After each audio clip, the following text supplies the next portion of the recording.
Est-ce que je crache du feu sur des gens? Je sais pas. Dites-le moi si jamais, parce que moi je m'en rends peut-être pas compte. Parce que ça c'est que de la bêtise. Moi je suis là pour la communication, je suis là pour la paix. Si je dis des choses qui vous plaisent pas, vous pouvez venir en parler avec moi. Il y a des gens, ils m'envoient des messages. J'ai trop craqué tout ça, le chien il est tout blanc, il est tout beau, etc. J'ai rarement vu ça, mais t'as rarement vu. Pourquoi est-ce que tu penses que t'as rarement vu un chien blanc? C'est que les chiens qui sont tout blancs, ils développent des tares. Comme ça, c'est la génétique. C'est des probabilités. C'est 90% de chances qu'il se passe une chose et c'est 10% de chances qu'il se passe une autre chose. J'ai vu, c'était le plus chaud. Il allait partout. Il dérangeait ses frères et sœurs. J'ai pris le meilleur. Mais vous n'avez pas pris le meilleur. Vous avez juste pris un chiot qui vous exprimait un caractère super éveillé et super dynamique en étant chiot. Mais ce chiot-là, quand il sera adulte, ça peut également être un chiot qui va devenir un chien qui veut rien savoir. Un chien qui est toujours là. Il respire dans tous les sens et il n'écoute pas ce qu'on lui dit. L'épigénétique. Ce que vous menez à la vie de votre chien va modifier les gènes qu'il va transmettre à sa progéniture. Imagine, ce serait tellement bête de tomber dans une bête piscine et de mourir noyé. Pourquoi? Parce que vous n'avez pas appris à nager. Administrateur du groupe Sport Format Pitbull, je l'accepte. De nombreuses personnes s'offusquent. Comment peut-on accepter un poste pareil? Je les accepte parce qu'au moins on peut communiquer avec les personnes qui les publient. Et si quelqu'un fait une bêtise, eh ben au moins on pourra discuter avec cette personne. Écoute, c'est super intéressant que tu prennes le temps de pratiquer du sport, mais par contre, quand tu l'as fait grimper, il serait préférable que tu rattrapes ton chien pour éviter qu'elle se blesse dans le futur. Pourquoi reproduire des bâtards? Alors, c'est le moment dans lequel je peux estimer qu'on puisse produire, à l'heure d'aujourd'hui, des chiens croisés. Si vous pratiquez une activité de chien de travail quelconque à ce moment-là, pourquoi pas? Mais ce dont moi je suis contre, c'est de commencer à faire des croisements de bâtards et de les vendre partout. Parce que ce que vous ne vous rendez pas compte, mais que vous en foutez certainement, c'est que ces bâtards vont avoir des chiots, qui eux aussi vont faire d'autres bâtards qui vont avoir des chiots. Et vous savez que à partir du moment où dans une niche on peut avoir 10 chiots, ça fait 10 plus 10 plus 10 plus 10, et vous avez des milliers de bâtards dans le monde qui sont là et qui pustulent comme s'il n'y avait pas assez de chiens sur Terre. Les chiens de combat, ils avaient une forme de stabilité. Trop de termes et on n'en a pas la même vision des choses, donc chacun va avoir sa définition du mot dominant, chacun va avoir sa définition du mot agressif, chacun va avoir sa définition du mot stable.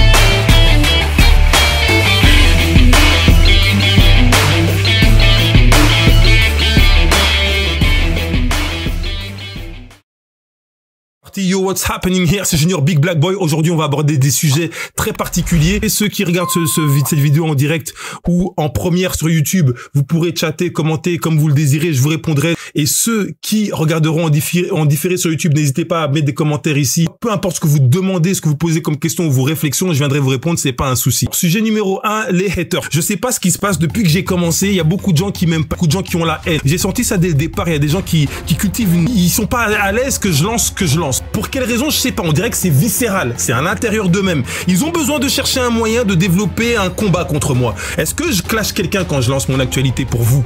Est-ce que je clash quelqu'un quand je lance mon actualité, quand je partage ma passion, quand je partage ce que je fais avec Oda et Sacha, quand je partage des informations? Est-ce que je pique des gens? Est-ce que je crache du feu sur des gens? Je sais pas. Dites-le moi si jamais, parce que moi je m'en rends peut-être pas compte.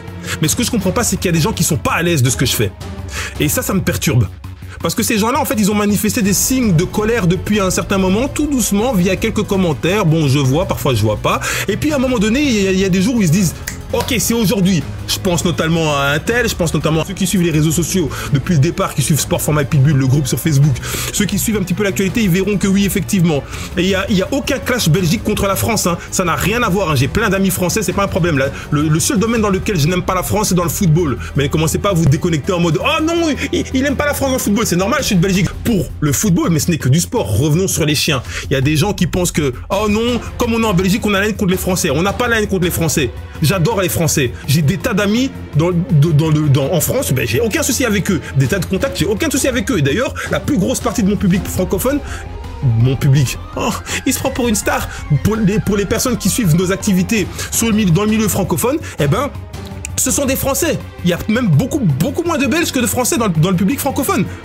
Mais j'ai pas la haine contre les Français, pourquoi j'aurais la haine contre... Mais bon, il y a certaines personnes qui préfèrent s'inventer une vie et s'imaginer que j'ai la haine contre les Français. Et donc, il se crée des problèmes. Récemment encore, il y a eu des problèmes, des provocations. On fait des statuts Facebook sur moi.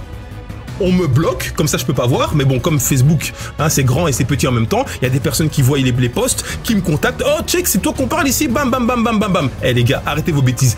Moi je vous fais passer ce message. Si vous avez un problème avec ce que je fais, que vous soyez une simple personne qui avait un problème avec ce que je raconte et que vous voulez le revendiquer, envoyez-moi un message privé, on va en parler. On peut en parler en privé, on peut en parler en public. Moi, ça me dérange pas. Pour ceux qui ont des soucis par rapport à ce que je fais ou par rapport à ce que je pense ou par rapport à ce que je publie, ce que je poste. Si jamais il y en a qui ont des soucis avec ce que je raconte et ce que je diffuse comme information, pas de problème aussi. Venez communiquer avec moi. Au lieu de faire vos vidéos et vos photos et vos descriptions là où vous mettez des sous-entendus, il y a des gens qui, alors que vous me visez moi je suis pas des gens, moi je suis une personne. Et le problème aussi avec les personnes, donc là je change encore de répertoire, les personnes qui me clashent sur les réseaux sociaux, même des personnes qui m'ont vu en vrai, on s'est déjà vu, on s'est parlé calmement, et puis quand ils arrivent sur les réseaux sociaux, ils commencent à me clasher. Les gars, soyez prêts à assumer. Ça, c'est une chose que je vous demande. Parce que le souci avec les gens comme ça, c'est que vous êtes les premiers à dire « Oh, les gens sur Internet, ils se font pousser des ailes, ils pensent trop que ça y est. » Mais quand je vous vois en face, vous commencez à gémir, vous n'êtes pas à l'aise. Vous êtes les premiers sur qui, si je lève là, vous allez porter plainte. Donc, si vous rentrez dans des clashs inutiles pour rien comme ça, soyez alors prêts à assumer la suite des événements. Mais commencez pas « Oh, il est venu, je n'avais rien fait, imagine, je ne comprends pas, j'avais juste dit que c'était un faux cul, j'avais juste dit que c'était un con, mais pour moi c'est pas une grosse insulte, je rigolais. On rigole tous ensemble, allez, continuez vos bêtises si vous voulez, arrêtez si vous êtes intelligent.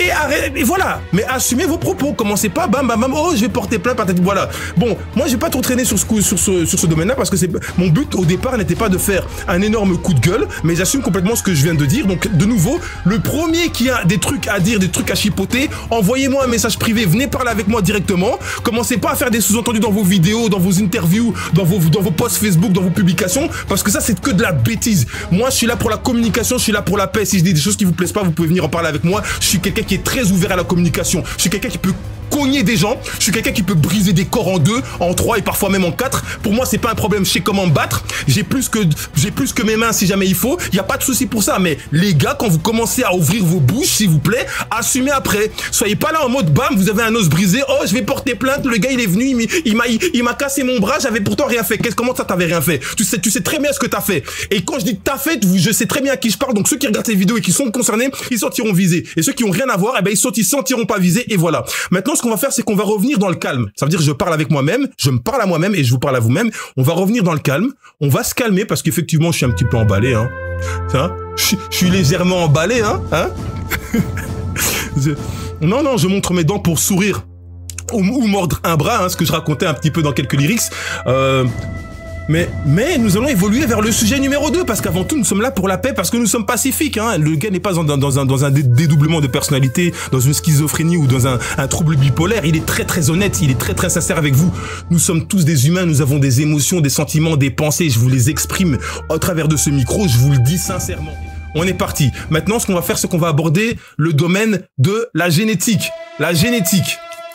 Actuellement, sur le groupe Facebook Sport for My Pitbull que je manage avec ma modératrice Sam, tout se passe très très bien. En fait, c'est un super groupe où on plaide en priorité la politesse, le respect des autres, savoir comment vous communiquez avec les gens quand vous réagissez à un post, et aussi savoir apprendre à ne pas être susceptible quand vous recevez des remarques de personnes, de participants, pour que tout se passe le plus calme possible. Et moi, je trouve que jusqu'à présent, ça fait plus ou moins 2 ans que le groupe il existe, et je pense que les choses se passent plus ou moins convenablement. On n'a pas grand chose à redire. Des fois, ça arrive qu'il y ait des gens un petit peu turbulents. Mais là, depuis 48 heures, ça parle de génétique à fond de balle. Donc, je me suis dit que j'allais quand même aborder le sujet de la génétique de manière un petit peu plus détaillée. Effectivement, j'ai pas préparé ce live, mais bon, je vais me servir des connaissances que j'ai de manière non pas innée, mais de manière, allez, on va dire travailler, expérimenter. Je vais vous communiquer des choses qui seraient intéressantes de savoir et d'enregistrer pour évoluer dans vos manières de penser dans le futur. Évidemment, je ne suis pas la voix de la vérité, je ne suis pas Dieu, je vous donne des informations et vous en faites ce que vous voulez. Vous pouvez vous en servir prendre ça comme une banane et décider de, voilà, je retire la peau, je mange la banane. Est-ce que je mange le dernier morceau de la banane où il y a un petit point noir à la fin ou pas? Certains mangent toute la banane, certains jettent le bout à la poubelle. Vous faites ce que vous voulez, mais prenez de mon fruit et prenez ce qui vous intéresse et évoluez dans votre réflexion. Mais en tout cas, j'ai des bonnes choses à vous apporter. Les bases de la génétique sur le physique et le mental. Il y a quelque chose que vous devez comprendre. Parce que quand on vous dit que, oh, ça, c'est la génétique, oh, ça, c'est la génétique, il y a toujours des gens qui vont dire, non, moi, je connais 2 chiens qui ont produit un chien qui était pas comme son père, ou qui était pas comme sa mère, ou qui était pas comme ci, ou qui était pas comme ça. Les gars, vous devez comprendre que la définition de la génétique C'est le résultat de probabilité. N'ayez pas peur, commencez pas à vous déconnecter. Oh, il a dit probabilité, un mot un peu compliqué, je déconnecte, je me casse. Non, je vais vous parler en utilisant les mots les plus simples possibles. Je vais vulgariser, comme on dit. Vulgariser, ça veut pas dire des bêtises, ça veut pas dire des insultes. Vulgariser, ça veut dire simplifier le vocabulaire pour que personne ne se perde. Ça va? Et c'est ce que je vais faire actuellement. La génétique, c'est un taux de probabilité. Qu'est-ce que ça veut dire un taux de probabilité? Ça veut dire qu'en fait, par exemple, si vous avez, et je vais donner beaucoup d'exemples humains pour que vous puissiez comprendre, si vous avez un papa qui a des yeux bruns et une maman qui a des yeux bruns, normalement, les enfants de ses parents auront des yeux bruns. Ça, c'est la génétique. Mais, à un certain taux de pourcentage, ça veut dire qu'il existe peut-être 86% de chances que les enfants aient des yeux bruns. Mais il existe peut-être 14% de chances qu'un des enfants ait des yeux bleus. Ça, c'est la génétique. Ce sont des probabilités. Et pourquoi des yeux bleus? Parce que le grand-père avait des yeux bleus. Ou parce que la grand-mère maternelle avait des yeux bleus. Ou parfois, parce que l'arrière-grand-père avait des yeux bleus, ce qui élève le pourcentage peut-être à 4% que l'enfant ait des yeux bleus. Vous allez voir un père, une mère avec des yeux bruns, un grand-père, une grand-mère maternelle avec des yeux bruns, un grand-père, une grand-mère paternelle avec des yeux bruns, et là vous allez vous dire, c'est sûr et certain que les enfants, ils auront des yeux bruns. Sauf qu'en fait, comme il y a eu un arrière-grand-père qui a eu des yeux bleus, eh ben, grâce ou via son gène, il est possible que le petit enfant ait des yeux bleus. Ça, c'est la génétique. Il y a des gens, ils se disent, oui, il a des yeux bleus parce que les deux parents ont des yeux bleus. Non, pas forcément. C'est des probabilités. Quand on vous parle du caractère d'un chien, quand on vous parle de la couleur d'un chien, regardez dernièrement, je vous ai diffusé dans mes stories, il y a le frère de Odin et Sacha qui s'appelle Naimek. Le frère de Odin et Sacha, il a eu une portée actuellement, mais c'est sa deuxième portée. Il avait eu une portée il y a 1 an. Dans la portée qu'il a eu il y a 1 an, il y a eu 3 chiots tricolores. Je vous parle en tricolore parce que c'est un langage que vous connaissez bien, qui est en vogue. On apprécie un petit peu voir. Oh, tricolore, ouais, les couleurs un peu rares, la merle, blanc, tout blanc, il est tout blanc. Waouh, on va y arriver après, hein, les histoires de couleurs. Les couleurs, on va les aborder là tout de suite. J'ai noté ça dans mon calepin, dans mon bloc-notes avant de commencer. Bon, donc, le frère de Odin et Sacha a eu 3 chiots tricolores. 3 chiots tricolores. Et pourtant, le frère de Odin et Sacha, le père, Axel, il est couleur chocolat comme Odin. La mère, elle est couleur claire. Ça va? Le père de Axel, il est clair. La mère, elle est chocolat. Le père de Puma, donc la mère de Odin et Sacha, et donc de Naimek, le chien qui avait donné des chiots, il est le père de Puma, il est clair. Et la mère de Puma, elle est quelle couleur encore? La mère de Puma, elle est tricolore. C'est chocolat, c'est Delicious Cake. Elle s'appelle Delicious Cake, cake délicieux, gâteau délicieux. Elle est tricolore. Ça veut dire que vous avez un membre de la famille qui est tricolore. Ensuite, vous avez 2 parents qui ne sont pas tricolores. Ensuite, vous avez des chiots qui ne sont pas tricolores. Et ensuite, vous avez 3 chiots qui sont tricolores. Pourquoi? Parce que dans le sang de Naimek, le frère de Odin et Sacha, et donc logiquement dans le sang de Odin et Sacha, vous avez du sang tricolore. Ça veut dire que quand Sacha et Odin font des chiots, ils peuvent engendrer des chiots tricolores. Ça, c'est la génétique. La génétique, ce sont des probabilités. C'est des possibilités que des choses se fassent. Ça, c'est la génétique. Tout comme vous pouvez avoir 2 chiens qui mesurent 50 cm au garrot, faire 9 chiots qui font 50 cm au garrot quand ils sont adultes et un chiot qui fait 40 cm au garrot. Pourquoi? Parce qu'en fait, il y avait une arrière-grand-mère qui mesurait 40 cm au garrot. Ça, c'est la génétique. C'est des probabilités. C'est 90% de chances qu'il se passe une chose et c'est 10% de chances qu'il se passe une autre chose. Vous devez apprendre à le comprendre et arrêter de dire sans cesse « Oui, mais non, comment ça se fait ?» La génétique, c'est des probabilités. Il peut se passer un scénario comme il peut se passer un autre scénario. Mais là, je suis dans la partie basique de la génétique. Là, je suis dans la partie basique. J'ai vu un commentaire qui m'a distrait, mais je vais rester dans ma voie. Là, je suis dans la partie basique de la génétique. Maintenant, on va évoluer à un niveau supérieur pour ceux qui veulent être un peu plus intelligents et en savoir davantage. La génétique, c'est pas seulement ce qui arrive à la naissance, c'est pas seulement ce qui se produit et qui se développe dans une année. La génétique, c'est également ce qui peut se réveiller plus tard, potentiellement ou pas. Ça veut dire que peut-être que vous allez avoir là on est en train de parler du physique, mais il s'agit aussi du mental. Vous allez peut-être avoir des chiens qui sont peureux dans la lignée qui a été reproduite du chiot que vous avez reçu. Et il est possible que s'il y avait jamais, je sais pas moi, le grand-père ou le père était très peureux, il est possible que le chiot soit peureux. Mais il est même possible que le chiot ne soit pas peureux et qu'à partir de 1 an, il lui arrive une petite bricole. Ça peut être une attaque. Ça peut être même un bête truc qui réveille. Ça peut être, je sais pas moi, il a failli se faire écraser par une voiture ou il s'est fait percuter par un truc ou alors quelqu'un a porté ce chiot, il a fait tomber par terre. Ça peut être une simple action anodine à vos yeux, mais qui réveille dans les gènes du chien, dans les gènes du chiot ou du chien, qui réveille, en fait, qui déverrouille une case qui n'était pas encore déverrouillée. Et ça fait partie de la génétique. Parce que derrière cette case, il y a la peur. Et à partir de ce moment-là, ce chien ou ce chiot va commencer à avoir peur de certaines choses immédiatement. Alors que d'autres chiens ou d'autres chiots auraient pu vivre le même incident, vivre la même chute, vivre et se faire percuter par la même voiture et pourtant après en avoir rien à faire. Ou peut-être être un peu paniqué pendant une semaine et ensuite en avoir rien à faire et évoluer dans leur vie. C'est possible. Mais la génétique peut amener une peur, peut réserver une peur à des chiens qui peuvent être débloqués par certains faits.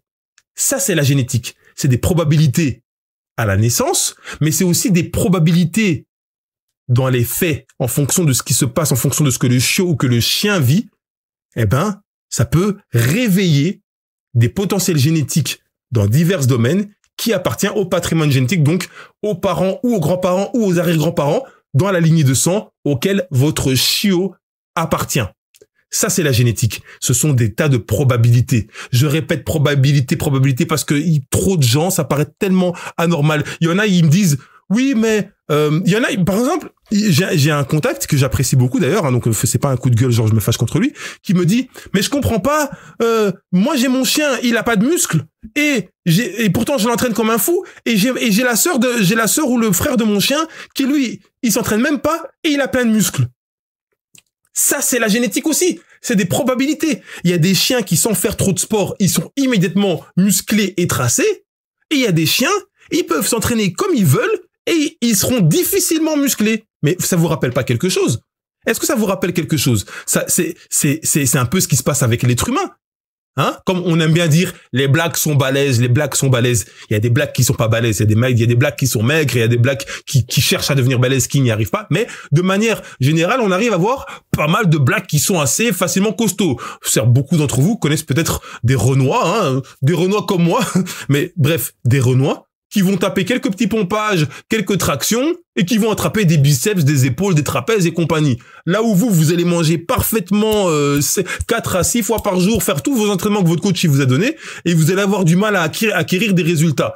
Mais là, ça, c'est la génétique. C'est la génétique, elle offre un potentiel à certaines personnes. Un potentiel qui dit, alors, je simplifie, je vous répète, je vulgarise. Un potentiel qui dit, toi, par exemple, si tu fais 4 séries de 10 pompages 4 fois par semaine, ton muscle va croître de autant de centimètres, alors que toi, de 10 centimètres, j'invente. Hein. Et toi, par contre, si jamais tu fais les mêmes exercices, ton muscle va croître de 2 centimètres. Ça, c'est la génétique. C'est déjà appliqué à l'avance. Ça ne veut pas dire que le gars qui a une génétique moins intéressante ne peut pas avoir les mêmes muscles que le gars qui a une génétique plus favorable, mais ça veut juste dire qu'il devra travailler beaucoup plus pour avoir le même résultat. Vous avez vu certainement sur les réseaux sociaux, pour ceux qui regardent un petit peu, qui sont fort connectés sur Instagram et sur Facebook, vous avez les chiens Kessler et Loma. C'est 2 mâles qui vivent en France, 2 mâles dont j'avais promotionné le breeding. Un breeding qui est donc un mariage de chiens qui avait eu lieu en Ukraine. En Ukraine, je publie rarement des publications de chiots sur le Sport for My Pitbull sur le groupe, et pourtant j'avais laissé ce breeding et j'avais écrit en description. Je laisse rarement des chiots se produire, mais si j'avais pas de chien, moi j'aurais pris 2 chiens dans ce breeding-là. Il y a des personnes qui ont des Français qui ont pris, enfin 2 Français et une personne dans notre pays qui ont pris des chiots de ce breeding-là. Les chiens, ils ont même pas encore 1 an, on dirait déjà des gladiators. Ils sont musclés, ils sont dessinés comme jamais. Allez taper Seal Kessler, S-E-A-L, espace K-E-S-S-L-E-R. Et allez taper Loma, L-O-M-A, Seal, vous pouvez taper Seal Loma, S-E-A-L, espace L-O-M-A. Dans la rediffusion, vous pourrez repasser, retaper ça calmement dans votre truc de recherche. Et vous verrez que vous avez des superbes chiens, une superbe génétique. Et là, je parle que sur le plan physique dans un premier temps. Magnifique. Alors, de nouveau, la beauté étant dans l'œil de celui qui la regarde, c'est magnifique. À mes yeux, à leurs yeux également, aux yeux de beaucoup de gens. Mais pour ceux qui veulent creuser dans toute la morphologie, alors à ce moment-là, il faut commencer à analyser. Moi, j'ai pas pris le temps d'analyser chacun de ces chiens dans les détails, mais vous pouvez à ce moment-là analyser et dire oui, non, je trouve que à ce moment-là, l'épaule se trouve de cette manière-ci. Ça, c'est à vous de faire vos propres analyses pour vous rendre compte de ce à quoi il ressemble. Alors, moi, je parlais de ça pour vous dire que par rapport à la génétique, qu'il y a des choses qui sont... Merci, en tout cas, je viens de voir le commentaire, Sam, d'avoir tagué d'ailleurs les deux chiens dont je parle. Comme ça, ils sont directement notés là. Et ceux qui rejoignent, qui peuvent voir les commentaires, regardez les commentaires ici sur Facebook. Pour ceux qui sont sur Facebook, ceux qui sont sur YouTube, ben, il faudra aller sur Facebook et cliquer comme je vous l'ai épelé, les chiens dont je vous ai parlé. Ça, c'est la génétique. C'est des chiens qui n'ont pas fait grand chose. Enfin, qui n'ont pas fait grand chose. Ils ont fait des petites initiations, évidemment, à quelques activités sportives, mais sans faire énormément de travail. Ils ont déjà un corps avec une musculature proéminente.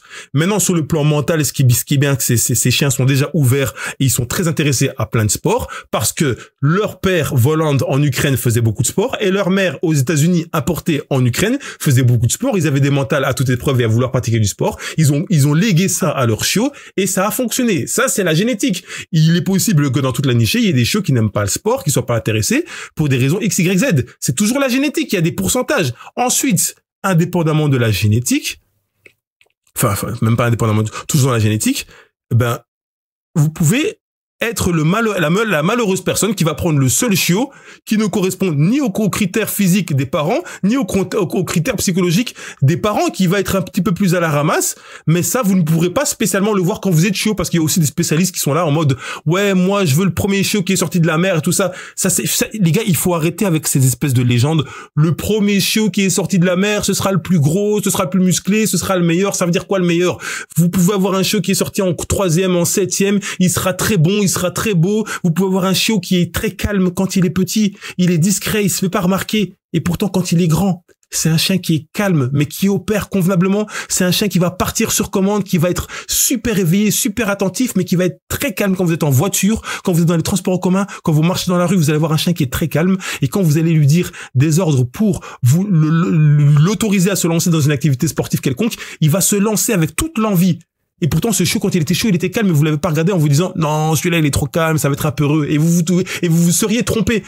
À côté, vous pouvez avoir un chien qui est fougueux, qui a le sang chaud et qui est un chiot, hein. Il a 6 semaines, il bouge dans tous les sens, il domine les autres. Et là, vous allez dire à vos potes, ouais, moi, j'ai pris le chiot le plus chaud, je suis arrivé, j'ai vu c'était le plus chaud, il allait partout, il dérangeait ses frères et sœurs, j'ai pris le meilleur. Mais vous n'avez pas pris le meilleur. Vous avez juste pris un chiot qui vous exprimait un caractère super éveillé et super dynamique en étant chiot. Mais ce chiot-là, quand il sera adulte, ça peut également être un chiot qui va devenir un chien désobéissant, un chien qui veut rien savoir, un chien qui est toujours là, il respire dans tous les sens, il écoute pas ce qu'on lui dit, il veut rien comprendre, il veut en faire qu'à sa tête, il fout la MERDE.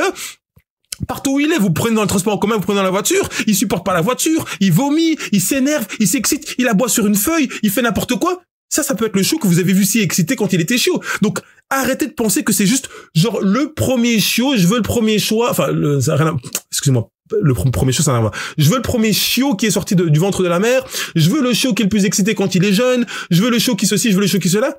Arrêtez avec ça. Quand un chien est chiot, vous ne savez pas ce qu'il va devenir par après. Maintenant, il a son propre caractère et ensuite, indépendamment de sa génétique et du profil qu'il a dans tous les chiots qui sont disponibles au sein du même breeding, vous allez pouvoir maintenant l'habituer, l'entraîner, lui apprendre des choses, le mettre à l'aise dans certaines situations, etc., etc., etc., etc. Ça, c'est pour la génétique. On va essayer d'évoluer parce qu'en plus, je suis en train de rater mon match. Le bar, il y a le classe. Non, je vais même pas vous dire ce qui se passe parce que sinon, les gens ils vont quitter le live là pour regarder ce que moi, je devrais regarder maintenant et que je suis en train de rater. Mais c'est pas grave. Point numéro 2, au sein de la génétique, il y a l'épigénétique. Qu'est-ce que l'épigénétique? Alors attention parce que l'épigénétique, là on rentre dans un domaine où il y a des gens qui vont croire qu'on est en train de parler de Dieu, on est en train de parler de religion, alors que l'épigénétique c'est de nouveau un fait qui est scientifiquement prouvé. Je vais vous donner l'information, vous allez en faire ce que vous voulez. Vous allez en faire ce que vous voulez, mais ceux qui aiment apprendre, c'est ceux qui aiment évoluer et qui aiment se renseigner, vous allez prendre ce mot-là, épigénétique, vous allez écouter ce que j'ai à dire sur l'épigénétique, et ensuite, quand le live sera terminé, vous allez partir sur Google si jamais vous ne croyez pas ce que je suis en train de vous dire, et vous allez apprendre davantage au sujet de ces informations. L'épigénétique, ce sont les faits que vivent d'ailleurs vos chiens, mais vivent que vous vivez également dans votre vie, parce que c'est pour les chiens, mais c'est pour les humains. Mais on va rester concentré dans les chiens. L'épigénétique, ce sont les événements que vous vivez et qui vont transformer votre ADN. Ça veut dire que, par exemple, imaginons que vous avez une lignée de chiens qui... Alors, je vais dire vraiment une connerie pour vraiment simplifier l'histoire, hein, ça va?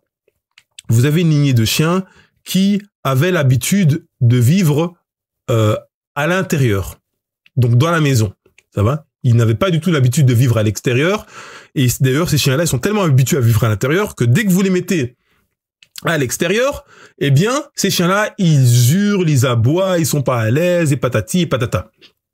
Voilà. Et vous prenez un chiot de cette lignée-là, mais par rapport à l'aménagement que vous avez dans votre maison, vous avez une grande maison, villa avec des kennels qui sont à l'extérieur, vous décidez de faire vivre votre chien dans son kennel à l'extérieur. On n'est pas dans le débat de est-ce que c'est bien ou est-ce que c'est pas bien. Je vous le raconte parce que c'est des choses que beaucoup d'éleveurs ou de gens font.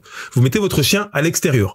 Peut-être que votre chien va mal réagir. Peut-être également qu'il va bien réagir. En fonction de sa génétique, il est possible qu'à 90% il réagisse mal et à 10% il réagisse bien. Et comme ce sera les 10% dont vous avez hérité, eh ben il réagira bien. Vous direz ouais non, rien à voir, la génétique, rien à voir. Moi je l'ai habitué depuis qu'il est petit, je l'ai mis dehors, il a directement compris.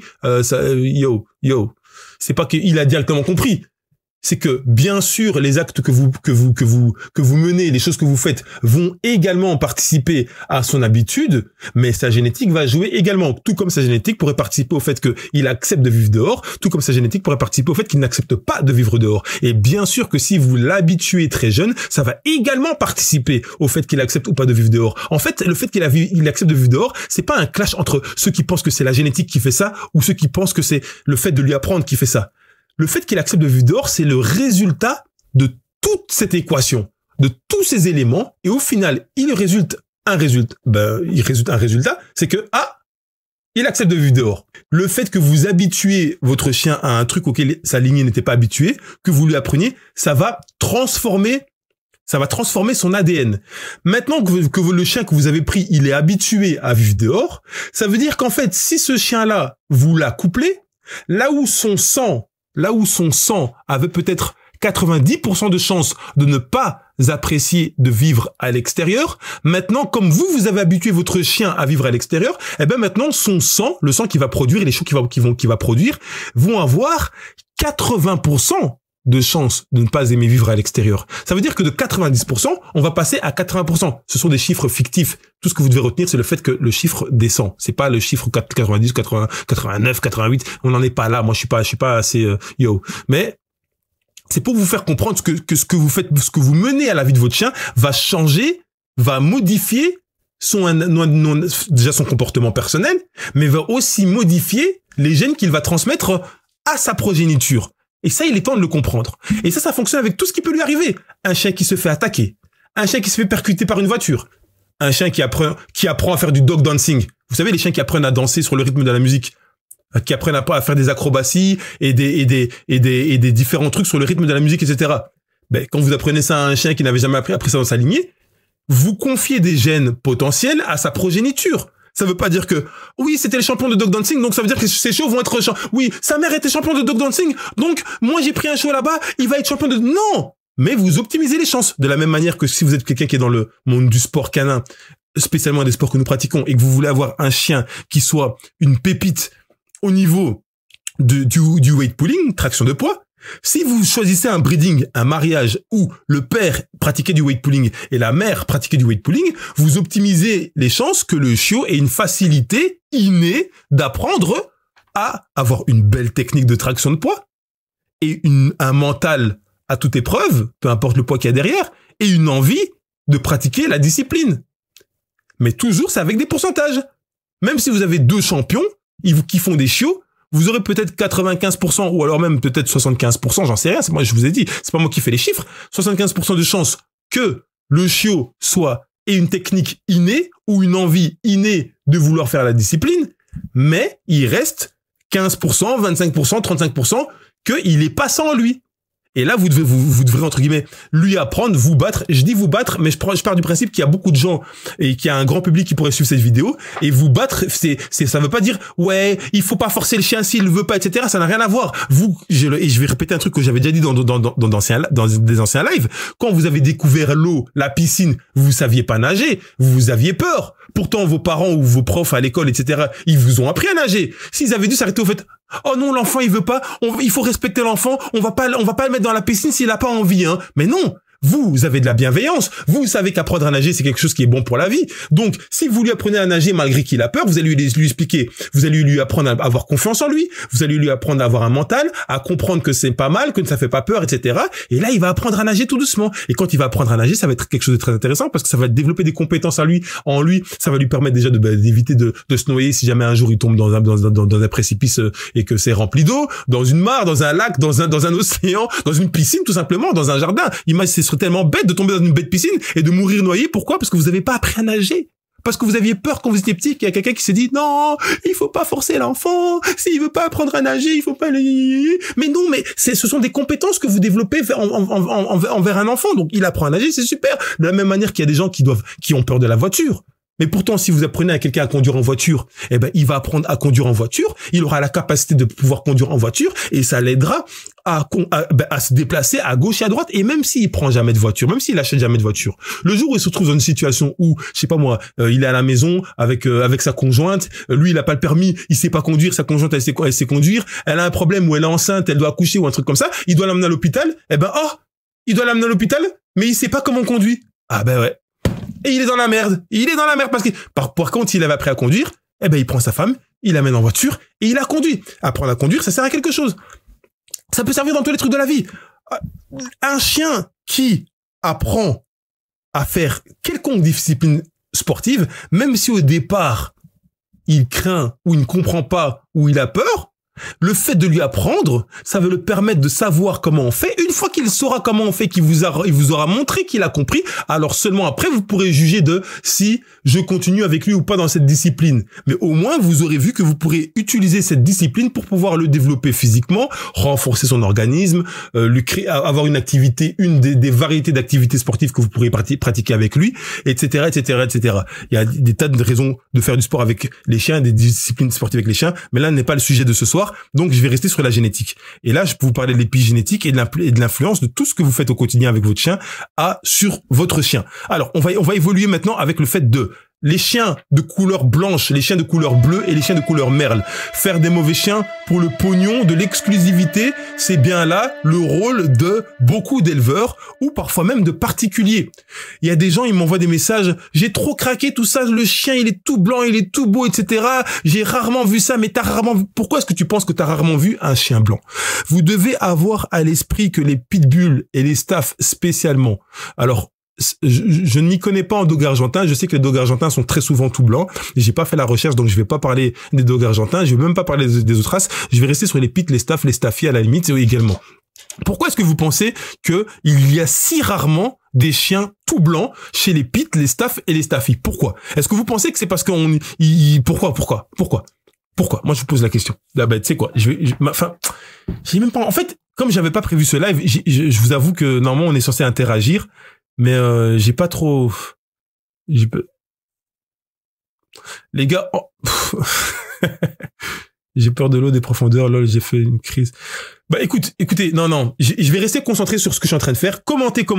Moi, quand j'aurai fini le live, je vais revisiter toute la vidéo et je vais répondre à vos commentaires. Je dis pas que je commenterai rien du tout, que je réagirai à aucun de vos commentaires ici ce soir, mais je dis juste que je vais essayer de concentrer sur ce que j'ai envie de dire ce soir. Et si j'ai le temps, je commenterai davantage un peu verbalement ce que vous avez dit ici en commentaire. Et si jamais j'ai pas le temps, je le ferai par après en commentaire. J'écrirai, je vous taguerai tout un chacun pendant tout le live et je vous répondrai. Voilà. Comme Sam nous dit, ce n'est pas recherché à cause des soucis de peau et de la surdité. Un chien qui est tout blanc, comme Bruno Romero aussi nous le dit, eh bien voilà.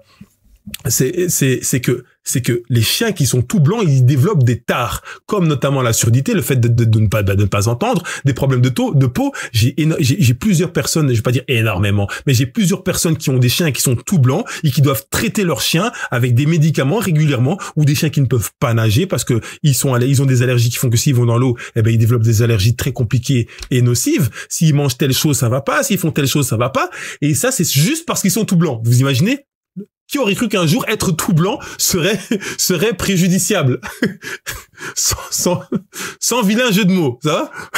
Bon, donc, mais des gens ne le savent pas. Alors qu'est-ce qu'ils font? Ils débarquent, ils cherchent un chiot, ils voient des chiots de toutes les couleurs qu'ils ont l'habitude de voir, et un jour, ils voient un chiot tout blanc, et là ils se disent, oh, c'est celui-là qu'il me faut. J'en ai jamais vu des comme ça. Je veux ce chien blanc. Il est tout blanc. Waouh, c'est exceptionnel. Ou le pire, c'est quand vous avez une nichée avec genre 5 chiots bruns, 2 chiots beiges et un chien blanc. Et là, vous dites, c'est le seul qui était blanc, il me le faut et tout ça. Juste parce que, en fait, vous voulez l'exclusivité. Ça aussi, c'est encore un défaut propre à l'homme, c'est de vouloir l'exclusivité. Je suis aussi touché par ce défaut. Moi aussi, ça m'arrive de vouloir l'exclusivité dans certains domaines. Mais en tous les cas, vouloir ce chien blanc, renseignez-vous à l'avance, c'est une erreur. Normalement, les éleveurs ne devraient pas produire de chiens blancs. Seulement, il y a des éleveurs qui sont des mauvais éleveurs et qui jouent sur le vice, qui jouent sur le marketing et qui savent que, ça fait 10 ans qu'il n'y a pas beaucoup de chiens blancs. Donc, qu'est-ce que je vais faire? Je vais produire des chiens tout blancs. Comme ça, je vais me faire des clients. Et en plus, je vais les vendre plus cher parce qu'ils sont exceptionnels. Et là, t'as des clients qui vont arriver. Oh, des chiens blancs, magnifique, c'est une niche si rare, on a rarement vu ça.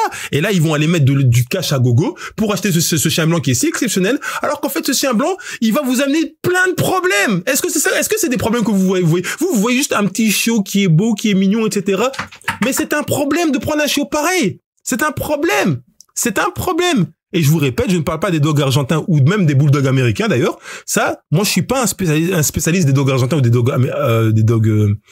bulldogs américains. Il faudrait que je prenne le temps de me renseigner. J'ai pas préparé ce live, donc je vous parle avec mes connaissances que j'ai déjà. Mais il faudrait se renseigner, voir si la règle est la même de leur côté. Mais en tout cas, niveau pit, American Pitbull Terrier, American Staffordshire Terrier et niveau Staffy, ce sont des défauts, ce sont clairement des défauts. Ne vous jetez pas sur les chiens tout blancs. Vous avez plus de chances d'avoir des problèmes que d'avoir une vie paisible et vous allez payer. Et en plus, vous allez avoir un chien qui va avoir des difficultés. Et Belly APBT nous dit qu'il est bien placé pour le savoir parce qu'il a un chien tout blanc et qu'effectivement, il répond à des tas de choses que je viens de mettre en vigueur. Et j'ai parlé du chien blanc parce que le chien blanc, c'est le pire. Mais le chien bleu, c'est pas top non plus. Alors, là, par contre, il y aura certainement beaucoup plus de gens qui ont des chiens bleus qui diront, ouais, moi, j'ai pas de problème.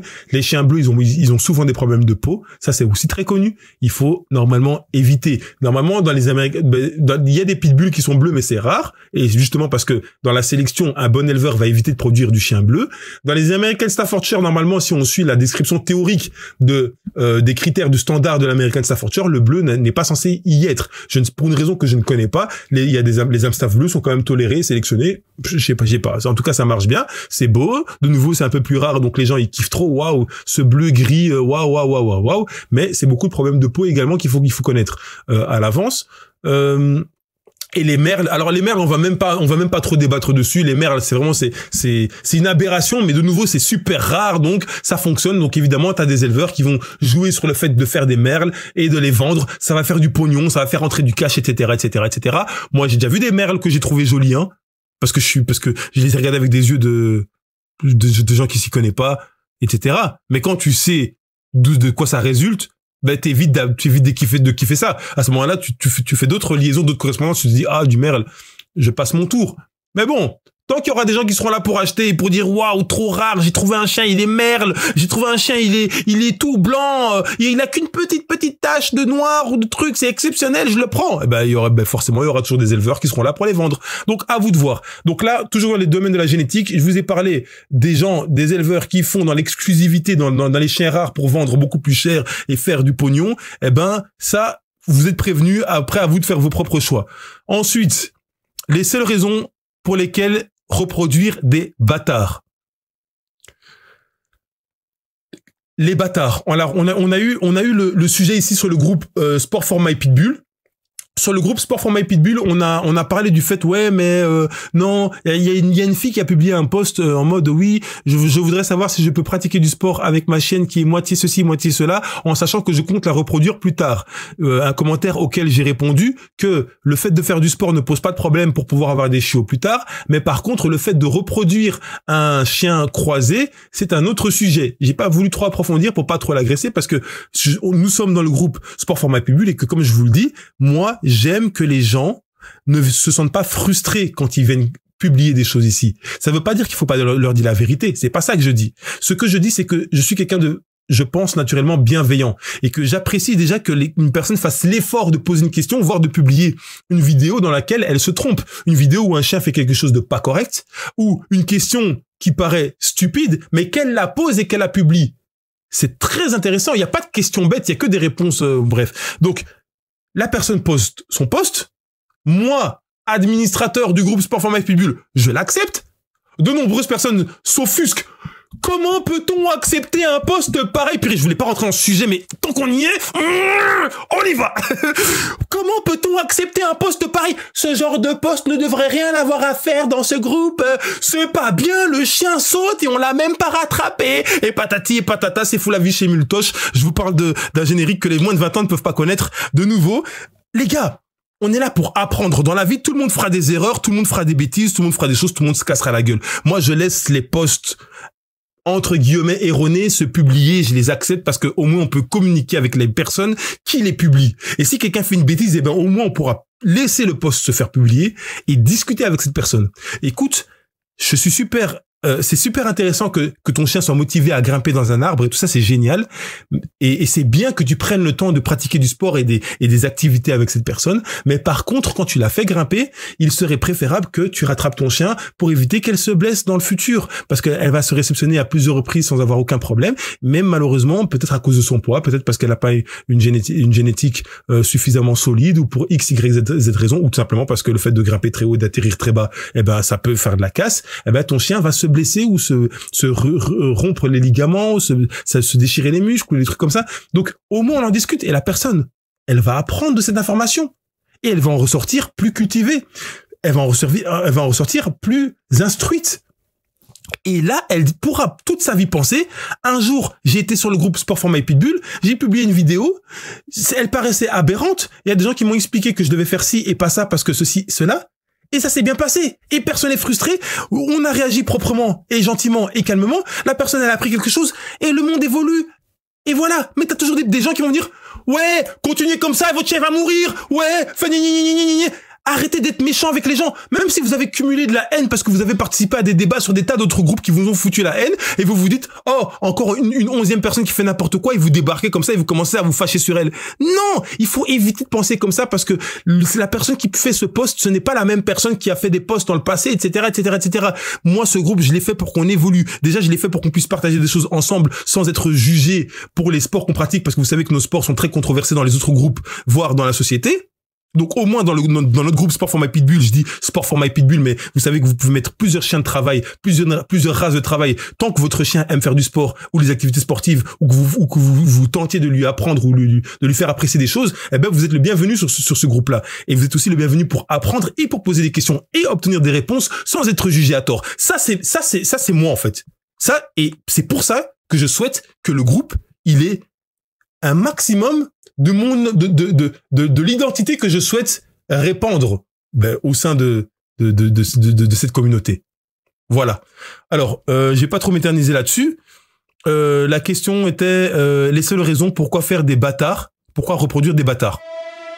Alors, moi, comme je vous l'ai dit déjà dans le commentaire dans le groupe Sport for My Pitbull et pour répondre aux gens, c'est reproduire des bâtards, c'est une mauvaise idée. Pour la simple et bonne raison que les races, déjà des races, il y en a des centaines et des centaines et des centaines. Il y a vraiment des centaines et des centaines de races qui existent déjà. Il faut que vous compreniez qu'avant qu'une race soit fixée, alors le terme fixé, pour ceux qui ne connaissent pas, c'est un terme que vous devriez apprendre et enregistrer dans votre cerveau parce que c'est un terme que vous allez retrouver si vous continuez d'évoluer dans le monde canin. Le terme fixé, le fait de fixer une race, c'est le fait de faire en sorte que le spécimen qui sort d'un certain mariage corresponde à ce qui était recherché de manière générale, parce que là on n'est pas dans le technique de je cherche des chiens qui font 52 ou 50 cm au garrot, je cherche un chien avec un... Non, là on n'est pas de manière générale, vous allez faire des chiens qui vont ressortir et ressembler aux parents. Ces mêmes chiens qui vont se reproduire et ressembler aux parents, aux arrière-grands-parents. De manière générale, vous aurez un berger allemand qui n'aura pas une oreille de Amstaff ou une patte de je sais pas quel chien de chasse ou un truc comme ça. Non, vous aurez un chien qui correspond le plus proprement possible à ses parents, à ses grands-parents. C'est comme ça qu'on fixe une race. Une fois que physiquement et mentalement, on arrive à un résultat qui se répète aisément au travers de la reproduction, eh ben on a fixé une race physiquement et mentalement. Je précise, le mental a un rôle très important dans chacune des races parce que chaque race a un type de mental particulier qui a été sélectionné. C'est aussi le fruit d'un grand travail par les éleveurs pour au final qu'on puisse donner un nom à cette race, qu'elle soit officialisée, acceptée dans le livre des origines, etc., et qu'elle puisse porter un nom. Et ça, il y a des tas d'éleveurs qui ont fait un énorme travail pour ça. Mais à l'heure d'aujourd'hui, il y a des gens qui vont être en mode ouais, mais moi j'aime bien l'Amstaff, mais j'aime bien aussi le dog argentin. Et je voudrais faire un truc entre les deux, en fait. Donc, je vais faire un dog argentin avec un Amstaff. Et ouais, là, j'ai sur mes 10 chiots, il y en a 2, ils sont trop frais, wesh. Et les 8 autres, je les ai vendus. Ouais, ils sont un peu mzi, ils sont un peu pourris, mais c'est pas grave, hein. Du moment que celui que j'ai entre les mains, il soit top, c'est bon. Les gars, vous faites n'importe quoi. Je suis désolé, je vous le dis, selon moi, c'est mon opinion, vous faites n'importe quoi. Il y a un gros travail qui a été fait dans le passé, il faut respecter ce travail. Il faut avoir du respect pour les gens d'avant, les gens qui ont cravaché, ils ont pas cravaché pour que vous crachiez comme ça sur leur travail. Si vous pouvez dire aujourd'hui American Staff, si vous pouvez dire aujourd'hui dog argentin, c'est parce que ces deux races, elles ont été travaillées différemment et séparément pour obtenir le résultat que vous voyez là. Et vous arrivez en mode, ouais, mais moi je vais faire un mix des deux, et puis tu sais quoi, moi j'aime bien la couleur aussi du dog de Bordeaux, donc je vais mixer avec un dog de Bordeaux pour récupérer... Non, attention. La sélection des propriétés de chiens, ça a été le job des gens qui ont créé les différentes races. Ça a été leur job. Ils ont fixé des races, des propriétés physiques et mentales sur différentes races. Ces races sont nées, ces races ont été officialisées et aujourd'hui, le minimum qu'on puisse faire, c'est respecter chacune des races. Il y a tellement de races que je pense que vous pouvez trouver votre bonheur dans toutes les races qui se trouvent là. Si vous faites un minimum de recherche au lieu de juste craquer sur un petit chiot qui, oh, il est trop mignon. Tous les chiots sont mignons quand ils sont petits. Il faut réfléchir plus loin. Moi, quand je vois un chiot, je me dis pas juste, ah ouais, je vais le prendre, mais il est trop mignon. Non, il faut réfléchir beaucoup plus loin. De quelle race il s'agit? De quelle lignée de sang? Qui sont les parents? Ont-ils un pédigré pour attester que ces chiens sont purs et sont dans le suivi de la lignée? Mais attention, hein, le pédigré, on va aussi en reparler ici, ça fait partie du sujet, on va en parler ici parce que c'est très important d'en reparler parce que c'est pas toujours un gage d'un, mais on va en parler tout de suite, vous inquiétez pas. Vérifiez tout ça. Les seules raisons dans les seuls moments dans lesquels je peux, de ma position, estimer qu'on puisse produire à l'heure d'aujourd'hui des chiens croisés, c'est dans un cercle fermé de chiens de travail. Ça veut dire que si vous pratiquez une activité de chien de travail quelconque, là je vais pas rentrer dans les détails, on va juste rester au terme chien de travail. Ceux qui sont offusqués, qui sont choqués, qui se disent oh, il a dit chien de travail, j'ai pas le temps de refaire un cours. Dès que vous quittez ce live, vous allez sur Google, vous tapez chien de travail, vous aurez la définition de ce que c'est un chien de travail. Je vais pas commencer à expliquer maintenant qu'est-ce qu'un chien de travail et parce que vous entendez travail, vous commencez à vous choquer. Oh, il a dit chien de travail, mais attends, un chien ça doit être mignon à la maison, ça doit être caressé, c'est pas fait pour le travail, ça doit dater de l'époque ancienne, on avait pour les plus à l'époque. Voilà, on a passé le terme chien de travail. La seule raison pour laquelle, pour moi, des bâtards, entre guillemets, pourraient être produits, c'est pour des chiens de travail. Et pour moi, des chiots qui naissent dans un cercle fermé doivent rester dans un cercle fermé. Pourquoi? Parce que si vous pratiquez une activité de chien de travail, je vais donner un exemple, vous produisez des chiens sauveteurs dans les montagnes, par exemple, et que vous savez que cette race-là, elle est faite pour sauver les chiens dans les montagnes. Donc il y a déjà des races qui existent pour sauver les chiens dans les montagnes, et il y en a plus qu'une, donc normalement vous devriez pas forcément faire des bâtards, vous pourriez simplement entretenir une race pure. Mais disons que vous êtes un peu plus clairvoyant, et vous dites qu'en fait cette race-là, elle a des superbes qualités, mais elle a un défaut, c'est celui-là. Et vous avez une autre race qui est proche de celle-là, qui a d'autres qualités et qui pourrait se joindre et faire un chien un petit peu plus parfait. À ce moment-là, vous pourriez tenter de reproduire ces deux races dans le but de chien de travail et d'aller sauver des vies ou des gens quelconques dans la montagne enneigée. Et peut-être qu'en produisant vos chiots, vous allez produire un chien, entre guillemets, parfait. De nouveau, je vais le répéter parce que je suis obligé de le faire, sinon les gens qui arrivent en plein milieu, ils vont pas capter. Sur 10 chiots, il y aura peut-être que simplement 2 chiots qui vont correspondre à ce que vous recherchez. Peut-être qu'il y en aura 4, peut-être qu'il y en aura 6, peut-être qu'il y en aura 8. On ne sait jamais dire ça à l'avance. Et en plus, il faudra les éduquer, leur apprendre le métier pour vous assurer que est-ce que ce chien est fait pour ça complètement ou à quel degré. Ça va? Et à ce moment-là, pourquoi pas? Mais ce dont moi je suis contre, c'est de commencer à faire des croisements de bâtards et de les vendre partout. Genre, vous en gardez 2 pour vous et les 8 autres, vous les vendez partout dans la ville, partout dans le pays, et vous envoyez les bâtards à gauche, à droite. Parce que ce que vous ne vous rendez pas compte, mais que vous en foutez certainement, c'est que ces bâtards vont avoir des chiots, qui eux aussi vont faire d'autres bâtards qui vont avoir des chiots. Et vous savez que, à partir du moment où dans une nichée, on peut avoir 10 chiots, ça fait 10 plus 10 plus 10 plus 10, et vous avez des milliers de bâtards partout dans la France ou dans la Belgique ou dans le monde, qui sont là et qui pustulent comme s'il n'y avait pas assez de chiens sur Terre. Il est là le problème. Si vous voulez entretenir une race qui a été fixée, étudiée, et pour les attributs physiques, et pour les attributs du mental, et pour la santé également. Je précise aussi la santé. Je l'avais pas dit avant, je le dis maintenant au cas où. Et pour la santé, hein, et je vais pas aller de nouveau dans les détails, mais voilà, il y a un juste milieu, il y a une harmonie qui est sélectionnée même dans les critères morphologiques, de manière à ce que la santé du chien soit alimenté régulièrement parce que il y a des attributs physiques qui vont diminuer la longévité du chien, il faut le savoir. Donc si vous pensez que c'est plus cool d'avoir un chien avec un nez plus court, eh ben en réalité, vous ne vous rendez pas compte que ça va diminuer la longévité du chien parce que il aura du mal à respirer, patati patata, etc. Ça va être moins cool pour lui. Enfin, il y a plein de détails comme ça, mais de nouveau, je vais essayer de pas m'égarer parce qu'il faut que j'ai pas envie de faire un live super long ce soir, mais ça fait déjà un certain temps que j'ai commencé et je vais évoluer dans les points que j'avais notés. Donc ne pas reproduire des bâtards, les gars. Ne reproduisez pas des bâtards. Les gens qui peuvent reproduire des bâtards, à la limite dans un cercle fermé, donc ils ont la maîtrise de la destination de chacun des chiots, si possible que eux-mêmes gardent leur propre chiot et travaillent avec dans une fonction de chaîne de travail. Mais sinon, en dehors de ça, ne reproduisez pas des bâtards. Et voilà. Et il y a d'autres gens, évidemment, ils en ont rien à faire. Ils vont reproduire des types pour l'argent parce que voilà, une nichée, ça rapporte un peu de cash, ça fait du bien. Qu'on les vende 200, 400, 600, 800 euros, ça fait du cash, ça nous aide, patati patata. Et donc ils vont faire des types à gauche, à droite. Ils en ont rien à foutre. Ceux-là, ils en ont rien à faire. J'ai même des amis qui reproduisent des chiens, des bâtards ou des types chiens, des types ceci, des types cela. Ben, on en a déjà parlé avec certains et pas avec d'autres. Si vous écoutez ce live, ne vous dites pas, oh, donc c'est maintenant, tu craches ton venin pendant ce live, alors qu'en fait, tu nous as jamais rien dit en face. Commencez même pas avec vos histoires, je vous dis ce que je pense. Quand vous me voyez, vous savez ce que je pense. Si vous voulez qu'on en parle, quand vous venez me parler, on en parle et je vous dirai, est-ce que c'est toi que je parlais? Ou est-ce que c'est non, déjà, je vise personne, mais si vous êtes concerné par le sujet et que vous vous sentez offusqué, venez me parler en privé et on en parle, il y a aucun souci. Mais commencez pas à aller commencer à discuter derrière mon dos. Ouais, celui-là, c'est un ceci, c'est un cela, gna gna gna gna. Vous commencez à alimenter des haines alors que je vous invite à parler avec moi, les gars. Bien.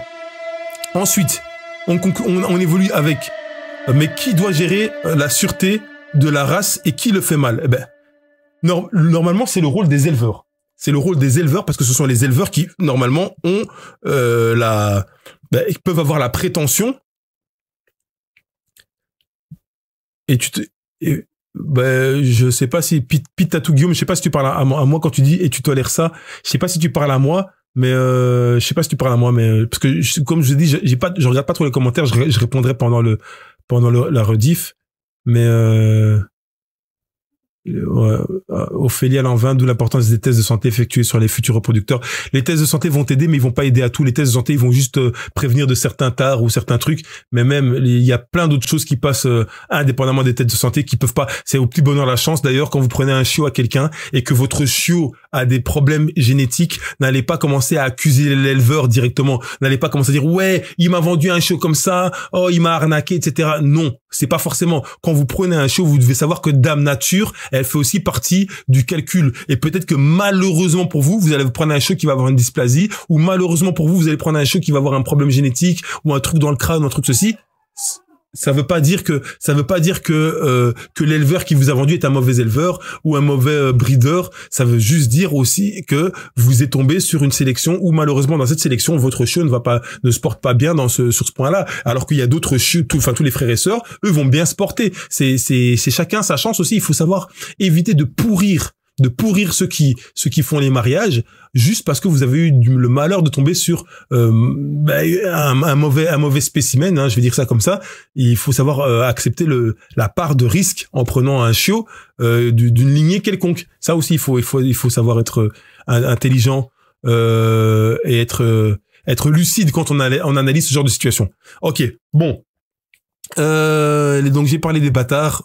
Je vais évoluer vers qui doit gérer la sûreté de la race, mais qui le fait mal. Donc je disais, en fait, c'est le métier des éleveurs. Alors là, de nouveau, malheureusement, bon, ça va pas durer longtemps parce que j'ai déjà assez parlé de ça. Les éleveurs qui produisent des chiens, et ils doivent déjà les éleveurs doivent apprendre à réétudier l'histoire des races qu'ils produisent, parce que malheureusement à l'heure d'aujourd'hui il y a beaucoup d'éleveurs. Je pense même pas qu'ils connaissent pas leur race. Ce que je pense, c'est qu'ils se rendent compte déjà que leur côté humain produit ce qu'ils apprécient. Ça veut dire que si jamais t'es éleveur, mais que tu te dis, ouais, moi j'aime bien les chiens un petit peu plus robustes, hein, parce qu'en général, les humains, ils aiment toujours tout ce qui est plus robuste, plus grosse tête, plus gros corps, plus costaud. On aime ça. Alors souvent, ils rentrent dans l'espèce d'hypertype de forme, de gabarit, etc. Et en fait, ils partent en sucette parce qu'en fait, ils sont à plusieurs éleveurs à avoir un nom que les gens vont embrasser, vont propager, dire oui, cet éleveur, s'il est bien, il fait des chiens comme ci, comme ça, etc. Cet éleveur, se voyant censé et voyant que le seul chien qui était entre guillemets hyper typé, qui était trop gros, avec une trop grosse tête, c'est le chien qui a été vendu le plus vite et le plus cher, il se dit bah si les chiens qui correspondent au standard de la race partent normalement, sans plus, mais que les chiens qui ne correspondent pas au standard de la race, qui sont hors standard, qui sont plus grands que le standard, qui sont plus costauds que le standard, qui ont des plus grosses têtes que le standard, qui ont ça se vend bien, bah en vérité, je vais faire que ça. Comme ça, je vais faire beaucoup plus d'argent. Et donc, qu'est-ce qu'ils font? Ils font beaucoup plus d'argent en vendant ce genre de chiens. Et les clients, ils achètent, et les éleveurs dans le vice, dans le haram, ils vendent, et ça passe crème. Sauf qu'il y a un éleveur qui fait ça, il y en a un deuxième, un troisième, un quatrième, un cinquième, et qui sont les fautifs, qui sont les coupables, comme je le dis dans l'intitulé sur le côté, ce sont les éleveurs malveillants. Ce sont les éleveurs malveillants. Les éleveurs malveillants vont chercher le cash, vont chercher la mode, la tendance, ils vont faire avec ça, et ils vont vendre pour faire un maximum de cash. Ils en auront rien à faire du futur parce que ce ne sont pas des gens qui aiment réellement la race, ce sont des gens qui aiment le pognon, qui aiment l'argent, qui peuvent faire grâce à cette race. Ils en ont rien à faire de la suite. Ils en ont rien à faire de la suite. Ils se disent juste bam. Et il y a même des particuliers qui sont bien plus bienveillants que des éleveurs. Parce qu'il y a aussi des gens qui sont trop dans il faut respecter. Il y a des gens, ils sont juste en mode, ils s'agissent que par des termes. C'est un éleveur, je le suis. C'est un particulier, ah non, hein, ce n'est pas un professionnel. Il ne faut pas acheter chez lui. Alors qu'en fait, il y a des particuliers qui sont bien plus bienveillants que bien des éleveurs. Il y a des particuliers qui sont d'ailleurs bien plus renseignés, bien plus cultivés, bien plus instruits, qui cherchent à entretenir au mieux le patrimoine génétique, les attributs d'une race, que les éleveurs eux-mêmes. Donc, au lieu de vous arrêter à oui, mais c'est un particulier. Oui, mais il a pas de numéro de machin truc. Oh, ou alors, oh, mais c'est un éleveur. Ah non, mais attention, j'étais dans un magasin, parce que je parle même pas des magasins qui vendent des chiots là dans les vitrines. Ah, c'était un magasin de chiens. Donc là, ça veut dire que ils savent ce qu'ils font. Ils sont officiels. Attention, il faut pas discuter. Il faut pas analyser. Toi, t'es qu'un particulier. Qu'est-ce que tu racontes? C'est pas toi que je vais écouter. Tu vois, les gens qui agissent comme ça, ils font, pour moi, ils font simplement partie des ignorants, des moutons qui se mettent dans cette mêlée, qui ne veulent pas réfléchir plus loin que le bout de leur nez, qui s'arrêtent juste à ce qui paraît sur la couverture, mais qui vont pas chercher plus loin que le bout de leur nez, qui vont pas chercher à s'instruire davantage et se rendre compte que dans la vie, il y a plein de magouilles qui sont acceptées, tolérées, officialisées. Ce qui nous fait d'ailleurs embrayer sur le fait que les juges dans les concours de show, les juges acceptent des chiens qui sortent du standard de base. Ils valident ces chiens-là. Donc, toi, quand tu arrives avec ton chien que tu connais rien et que tu vois qu'il y a un juge qui a accepté ton chien qui était hors norme, qui était hors standard, qu'est-ce que tu te dis? Tu te dis, ben, si le juge, il l'a accepté, ça veut dire que mon chien, il est bien. Et t'as un mec qui va arriver avec un chien conditionné, un chien de travail qui respecte complètement la race, et lui, il va être mis sur le côté, ou alors il va rien gagner, ou il va pas être mis à l'honneur, parce qu'en fait, il ressemble pas aux 3/4 des chiens qui sont hors standard. Et là, qu'est-ce que les gens ils vont se dire? Ils vont prendre de la force et ils vont se dire, ben, si on les a choisis c'est qu'il correspond au standard. Si ce chien, il arrive comme ça, et qu'il est pas pris, c'est que forcément, il correspond pas au standard. On va le... Ouais. Et puis, vous allez voir des photos sur Internet de chiens qui ressemblent à celui qu'on n'a pas sélectionné. Vous allez dire, non, ça c'est pas bien. Et moi, j'ai fait des compétitions. Et moi, j'ai fait des expos. Et je suis parti et le juge, il a accepté. Yo, tu te trompes. Étudie la race par toi-même. Fais preuve d'intelligence. Sois malin. Fais tes recherches sur Google. Nous, on vous donne des informations. D'autres gens vous donnent des informations. Mais c'est à vous d'aller développer ces bris d'informations et de faire le tour d'Internet. Internet, c'est pas que de la merde, hein. Et Internet, c'est pas le premier site que tu tapes sur Google. Internet, c'est un réseau avec un ensemble d'informations et tu peux cliquer, tu peux taper, tu peux rechercher des tas de trucs et tu peux visiter 6 sites Internet qui parlent de la même chose. 7, 8, 9. Et ensuite, tu fais preuve de recul, de discernement, tu analyses l'information, tu regardes qu'est-ce qui se répète, tu regardes qu'est-ce qui est logique également, tu travailles avec ton cerveau, le tien, pas celui de tes gourous, de tes mentors ou quoi. Tu écoutes les gens, tu prends les informations à gauche, à droite et ensuite, tu travailles avec ton cerveau et là, tu vas commencer à faire preuve de discernement et capter qu'est-ce qui paraît logique ou pas, qu'est-ce qui est bon ou pas, etc., etc. Mais c'est pas parce qu'un juge officiel vous a dit que c'était un bon chien que ça veut dire que c'est un bon chien. Les juges, à l'heure d'aujourd'hui, ça va pas très bien. Il se passe des choses négatives. C'est préjudiciable. Il faudrait vraiment que on relève le niveau parce qu'il est en train de se passer des choses très, très sombres. Et ça dépend plus des pays parce que les juges de la France, les juges des États-Unis, ils ont pas les mêmes opinions, ils ont pas la même vision de l'American Staff, etc., etc., etc. Donc, tout dépend, en fait, de sur qui vous tombez, etc., etc. Bref, je vais évoluer. On arrive tout doucement vers le bout du truc. Et alors, il y a Hugo qui avait dit sur un sujet qui touchait à tout ça. Hugo Pat, qui a dit dans le groupe Sport Format et Pitbull, il a dit, le pédigré est une espèce d'étiquette de qualité, alors que ceux-ci sont faits pour les concours de chiens de beauté, et que ce genre de concours se fiche bien qu'un chien sache respirer, courir, etc. Ils ont accentué les dysplasies, les yeux globuleux, les nez écrasés, les peaux qui pendent, etc., etc., etc. Donc, je vais déjà répondre au premier point de Hugo, qui va dans le sens de ce que j'avais dit par rapport aux juges qui acceptent n'importe quoi. Mais par contre, je ne suis pas d'accord de dire que le pédigré est une espèce d'étiquette de qualité pour ceux qui font des concours de chiens de beauté. Parce que si tu dis ça, c'est que tu n'as pas l'expérience de toutes les races. Parce que et encore, ça peut se discuter. Je vais développer. Dans les concours ADBA, par exemple. Dans les concours ADBA, non, je vais terminer son message parce qu'en fait, je dois lire tout son message pour vous développer ça convenablement et que vous compreniez. Deuxième point, il est marqué, le caractère n'est jamais sélectionné. D'ailleurs, parce que j'ai vu ça, je me suis dit d'où la raison que je dois lire son commentaire en entier. Deuxième point, le caractère n'est jamais sélectionné chez les éleveurs ou seulement dans le sport. Le pédigré sont des standards de beauté, mais aucune sélection ne met en avant le caractère stable, retenons le mot stable, sûr de lui, bien dans sa tête, très sociable, alors que ça devrait se faire dans ce sens-là. On reproduit des Miss et Mister Monde en masse, et on a de plus en plus de chiens cons, mal dans la peau, craintifs dès la naissance, agressifs, etc. Rappelez-vous la sélection, la génétique et tout ça. J'aime les races, mais je préfère un bâtard qui a un caractère qui me convient, plutôt qu'un chien avec pédigré bon chic, bon genre, BCBG, mais que je vais devoir toute ma vie faire attention et qu'il soit mal dans plein de situations de vie. Alors bon, déjà on va éviter de faire genre que les chiens avec pédigré sont des chiens bon chic, bon genre qui ça appartient en sucette et que les bâtards sont les meilleurs. Ça déjà il faut calmer enfin faut pas mettre une étiquette pareille parce que c'est pas vrai. Deuxièmement, il faut tenir en compte du fait que par exemple, regardez, dans les concours d'American Pitbull Terrier ADBA, vous voyez, il a parlé de stable. Qu'est-ce qu'un chien stable? Je vous pose la question. Qu'est-ce qu'un chien stable? Pour le commun des humains, un chien stable, c'est un chien qui est gentil avec tout le monde. C'est un chien qui n'a aucune agressivité. Alors qu'en fait, quand vous regardez même les tests de comportementalistes, même si j'ai beaucoup de choses à dire contre les vétérinaires comportementalistes, etc., il est dit de base que un chien est censé avoir un niveau d'agressivité légitime. Tous les chiens sont censés présenter un niveau d'agressivité légitime, c'est normal. C'est tout à fait normal. L'agressivité, ça fait partie de l'animal. C'est normal. À un minimum, évidemment, à un certain degré. Je vous dis pas que le chien qui sort et qui veut tuer tout le monde, c'est normal. C'est pas ça que je vous dis. Ce que je vous dis, c'est que il y a un minimum d'agressivité qui fait partie du caractère de l'animal. C'est normal.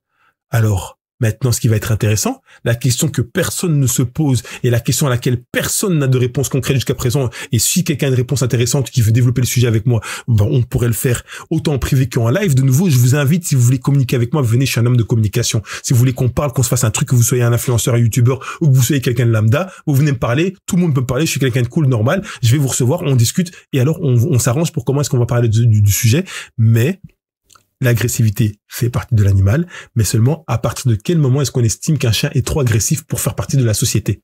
Ça, c'est la question. Qu'est-ce que vous appelez un chien agressif? Qu'est-ce que vous appelez un chien stable? Qu'est-ce qu'un chien stable? Parce que moi, je vais vous dire quelque chose. Un American Pitbull Terrier, qui est créé pour le combat de chiens, qui est développé et sélectionné pour le combat de chiens, activité que je ne tolère pas, je le précise pour les gens qui ne me connaîtraient pas et qui viendraient débarquer sur le live là maintenant ou qui auraient des choses à redire, etc. Je le précise vite fait.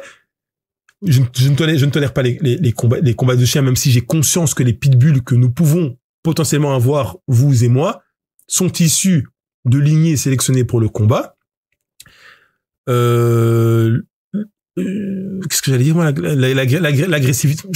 Je sais même plus ce que je voulais dire exactement, mais par rapport à l'agressivité. Oui, voilà. Les chiens de combat, ils avaient une forme de stabilité. Les chiens de combat devaient être des bons chiens avec les humains. Ils n'avaient aucune envie d'attaquer un être humain. Mais par contre, ils avaient toute l'envie d'attaquer un chien. Et dans le jargon et dans le milieu du chien de combat, on estimait que ça, c'était un chien stable. Un chien stable qui pouvait même rester avec des enfants et jouer avec des enfants, tout en voulant percuter, tuer, dévorer un chien en face.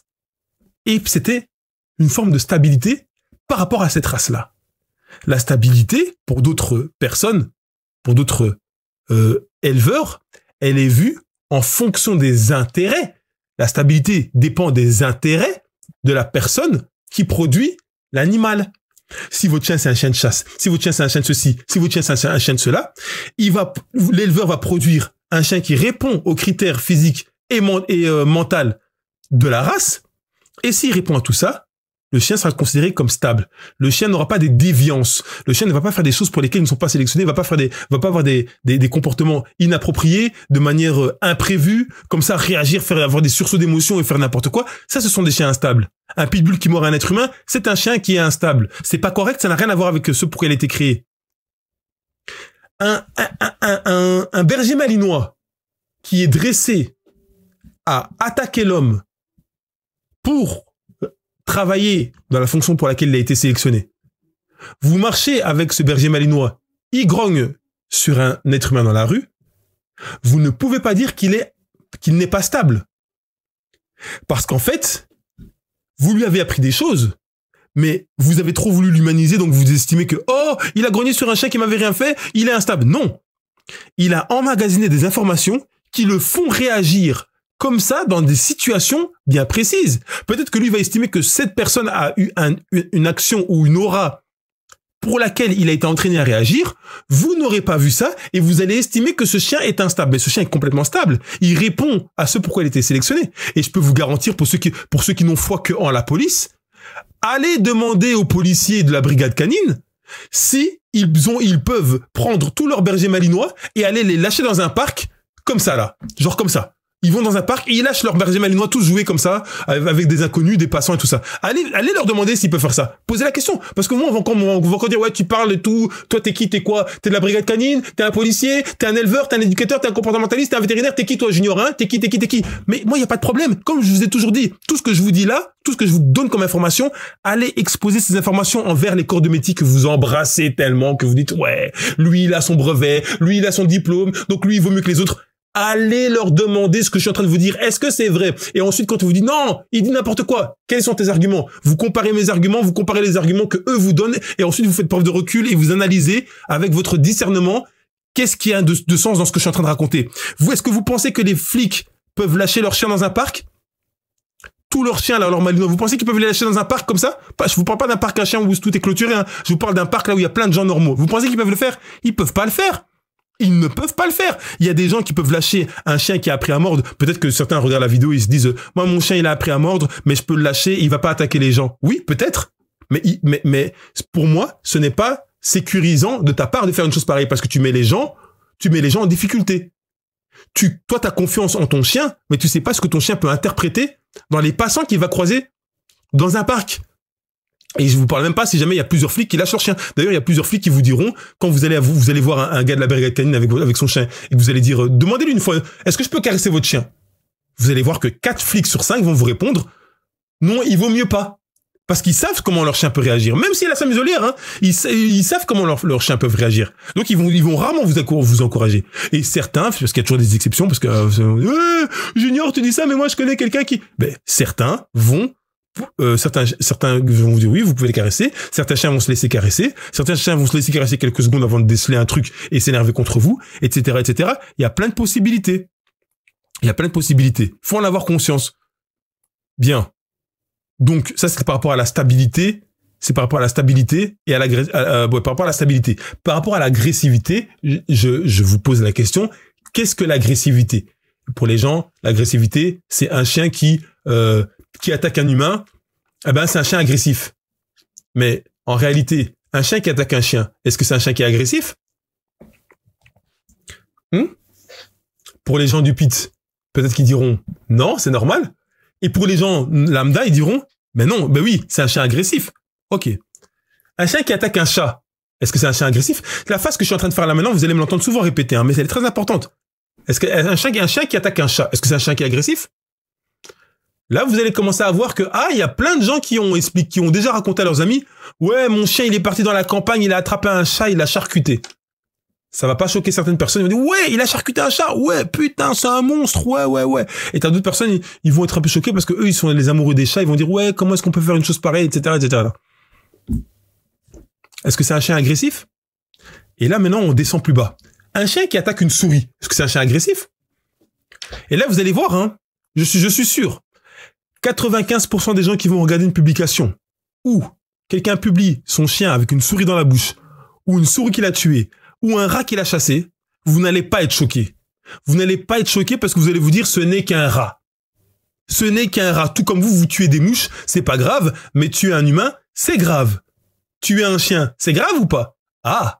Mais dans certains pays, tuer un chien, c'est pas grave, et dans d'autres pays, tuer un chien, c'est révoltant. Et tuer un chat, c'est grave ou pas? Dans certains pays, ça l'est, et dans certains pays, ça ne l'est pas. Et tuer un rat. Et là, tout à coup, dans tous les pays, c'est pas révoltant, mais il y a peut-être un pays où le rat, il est vénéré et que c'est grave. Et ça se trouve, le rat, parce que en France, en Belgique, il y a des gens qui ont des rats, qui se les portent ici. Les gens qui ont des rats sur l'épaule et qui prennent les transports en commun. Si le rat, il va par terre et qu'il y a un chien qui l'attaque, vous croyez qu'ils vont dire quoi? Que le chien est agressif ou pas? Bien sûr qu'ils vont dire que le chien est agressif. Ouais, il est agressif, il a attrapé mon rat, il a saigné, tout ça, comment ça se fait, comment c'est possible, et compagnie, etc. Ça c'est l'agressivité? Le chien, il est agressif. Où est la barrière? À quel moment est-ce qu'on estime qu'un chien est agressif? Quand il tue une souris? Quand il tue un rat? Quand il tue un chat? Quand il tue un chien? Quand il tue un humain? À quel moment est-ce que c'est un chien? Et là, vous allez vous rendre compte que chacun a son palier d'agressivité. Mais le problème, c'est que dans la loi, il n'y a pas de palier d'agressivité. Dans la loi, il n'y a pas marqué, genre, un chien agressif, c'est un chien qui quoi? C'est pas marqué dans la loi. Donc ça ne relève que de l'interprétation. Un chien qui se fait agresser dans la rue, les gens ils vont péter un câble dans le voisinage.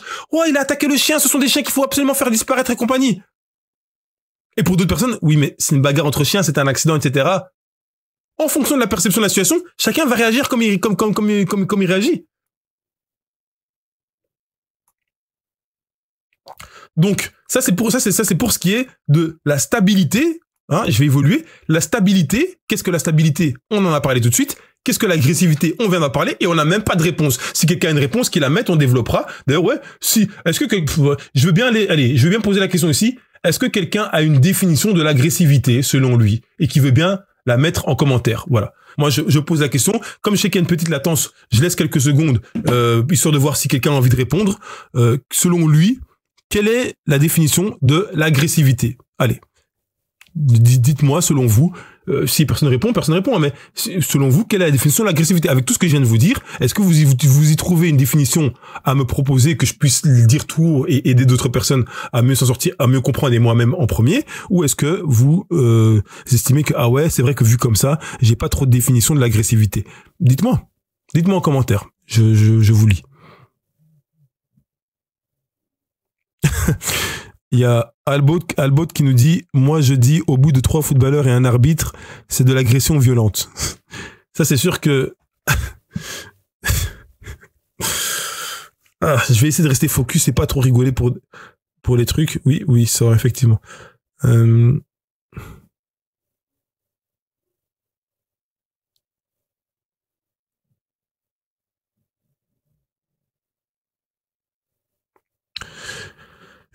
Pour l'instant, je vois pas de définition de l'agressivité. Hein. Est-ce que quelqu'un a une définition de, selon lui, quelle est la définition de l'agressivité? Quelqu'un a une définition? Pour moi, un chien agressif est un chien souvent incompris, nous dit Ophélia. C'est sûr et certain que la plupart du temps, un chien agressif, c'est un chien incompris. Ça, c'est sûr. Mais le problème, c'est que si on s'arrête à la définition de un chien agressif est un chien incompris, en attendant, tu te prends un procès parce que ton chien a fait une bêtise, il a mangé la poule du voisin. Voilà. Samson nous dit, dans l'agressivité dans le dictionnaire, c'est la tendance à attaquer et à être combatif. Si l'agressivité, c'est la tendance à attaquer et à être combatif, ça veut dire que quand un chien attaque une souris, c'est un chien agressif. Est-ce que tous les chiens qui attaquent des souris sont condamnés à être punis? Non. Les gens rigolent même, ils publient des photos, des vidéos sur les Facebook et les réseaux sociaux, etc. Les gens rigolent. Là, certains vont dire, mais qui rigole? Peut-être parce que vous êtes sensibilisés. Mais beaucoup de gens, vous êtes au boulot, et d'ailleurs, c'est pas que les chiens, et les chats. D'ailleurs, les chats, encore pire. Vous arrivez au bout. Est-ce que vous avez jamais eu un collègue ou une camarade de classe qui vous a dit, mon chat a attrapé des souris? Qui trouve ça anormal? Un chat qui attrape une souris. Qui est choqué par ça? Est-ce qu'un chat a le droit d'attraper une souris, mais pas un chien? Est-ce qu'il y a des ordres de... Alors, on crée un tableau, hein. Un chat peut attaquer une souris, et le chat n'est pas agressif. Le chien qui attaque une souris, le chien est agressif. Il faut qu'on pose des termes, il faut qu'on pose des mots. C'est là que moi je dis qu'il y a des vides juridiques et il y a des vides tout court. Parce que chacun y va en fonction de ses sentiments. T'aimes les chats, un chat se fait tuer, tu vas dire que ouais, ça se fait pas, le chien est agressif. T'aimes les rats, le rat se fait tuer, tu vas dire ouais, ça se fait pas, le chien est agressif. T'aimes les mouches? Bon, on va pas aller si loin, mais il y a même des éleveurs de pigeons, voilà. Votre chien, il attrape un pigeon, un oiseau, vous allez dire quoi? Vous allez dire ouais, mauvais chien. Tout le monde s'en fout qu'un chien attrape un pigeon. Mais ceux qui élèvent des pigeons, et qui voient le chien du voisin qui vient leur bousiller un pigeon. Vous croyez qu'il va être content? Il va pas être content, il va se fâcher, et il va dire ce chien est agressif, il s'en est pris à mes pigeons et compagnie, etc. Et il va foutre la haine, il va porter plainte et compagnie. Tous les chiens, bien sûr. Pour Ludwig Bilgin nous dit oui, l'agressivité c'est un chien qui veut bouffer tout le monde sans intérêt. Mais tout le monde, c'est qui tout le monde? C'est les humains. Donc pour toi, ta définition c'est juste. Donc, alors, Ludwig, je vais dire ça parce que je sais pas comment on prononce son nom. Ludwig, ça veut dire que, pour toi, un chien qui attaque le chien du voisin, c'est un chien qui est agressif? Je te pose la question. Maxime Padilla. Alors, tous les chiens sont agressifs. Bien sûr que tous les chiens ils ont un taux d'agressivité, mais plus ou moins élevé en fonction des chiens. Parce que ça part du chien qui ferait du mal juste à une mouche, au chien qui pourrait tuer 5 êtres humains d'affilée. Mais entre ces deux extrêmes, il y a plein de chiens. Alors, à partir de quel moment est-ce qu'on dit qu'un chien est agressif? Bruno Romero, l'agressivité, je sais pas, mais ce qu'il faut prendre en compte, c'est le niveau de stimuli qu'il faut pour déclencher une action de prédation. Mais, Bruno Romero, alors, moi, je vais répondre ça. Un chien qui a un instinct de prédation inné. Le niveau de stimuli, tu l'estimes comment? Parce que un chien qui a un niveau de prédation élevé, s'il voit un renard passer ou qu'il voit une souris passer, il va courir après. Il voit un lapin passer, il va courir après. C'est quoi le niveau de stimuli? Il faut que le lapin il ait une certaine taille? Il faut que le lapin il soit à une certaine distance? S'il est tout près et que le chien réagit, ah, le chien est trop agressif? Ou si jamais le chien est tout près du lapin, on peut comprendre que le chien attaque le lapin, mais si le lapin il est à 10 mètres, non, là il faut pas parce qu'il est quand même loin, donc le stimuli, si jamais le chien il est... Enfin, qu'est-ce que tu veux dire par là, tu vois? Je ne me fous pas de toi, hein. J'ai posé une question, vous répondez, ça me fait plaisir, vous participez, mais je pose la question. On reste dans du flou, dans un procès, au niveau de la juridiction. Ça signifie quoi, l'agressivité d'un animal? C'est quoi? Je vous pose la question. Alors, Medline Pruvost, tu trouves ça normal un chien dominant? Ben, ça... Un chien dominant...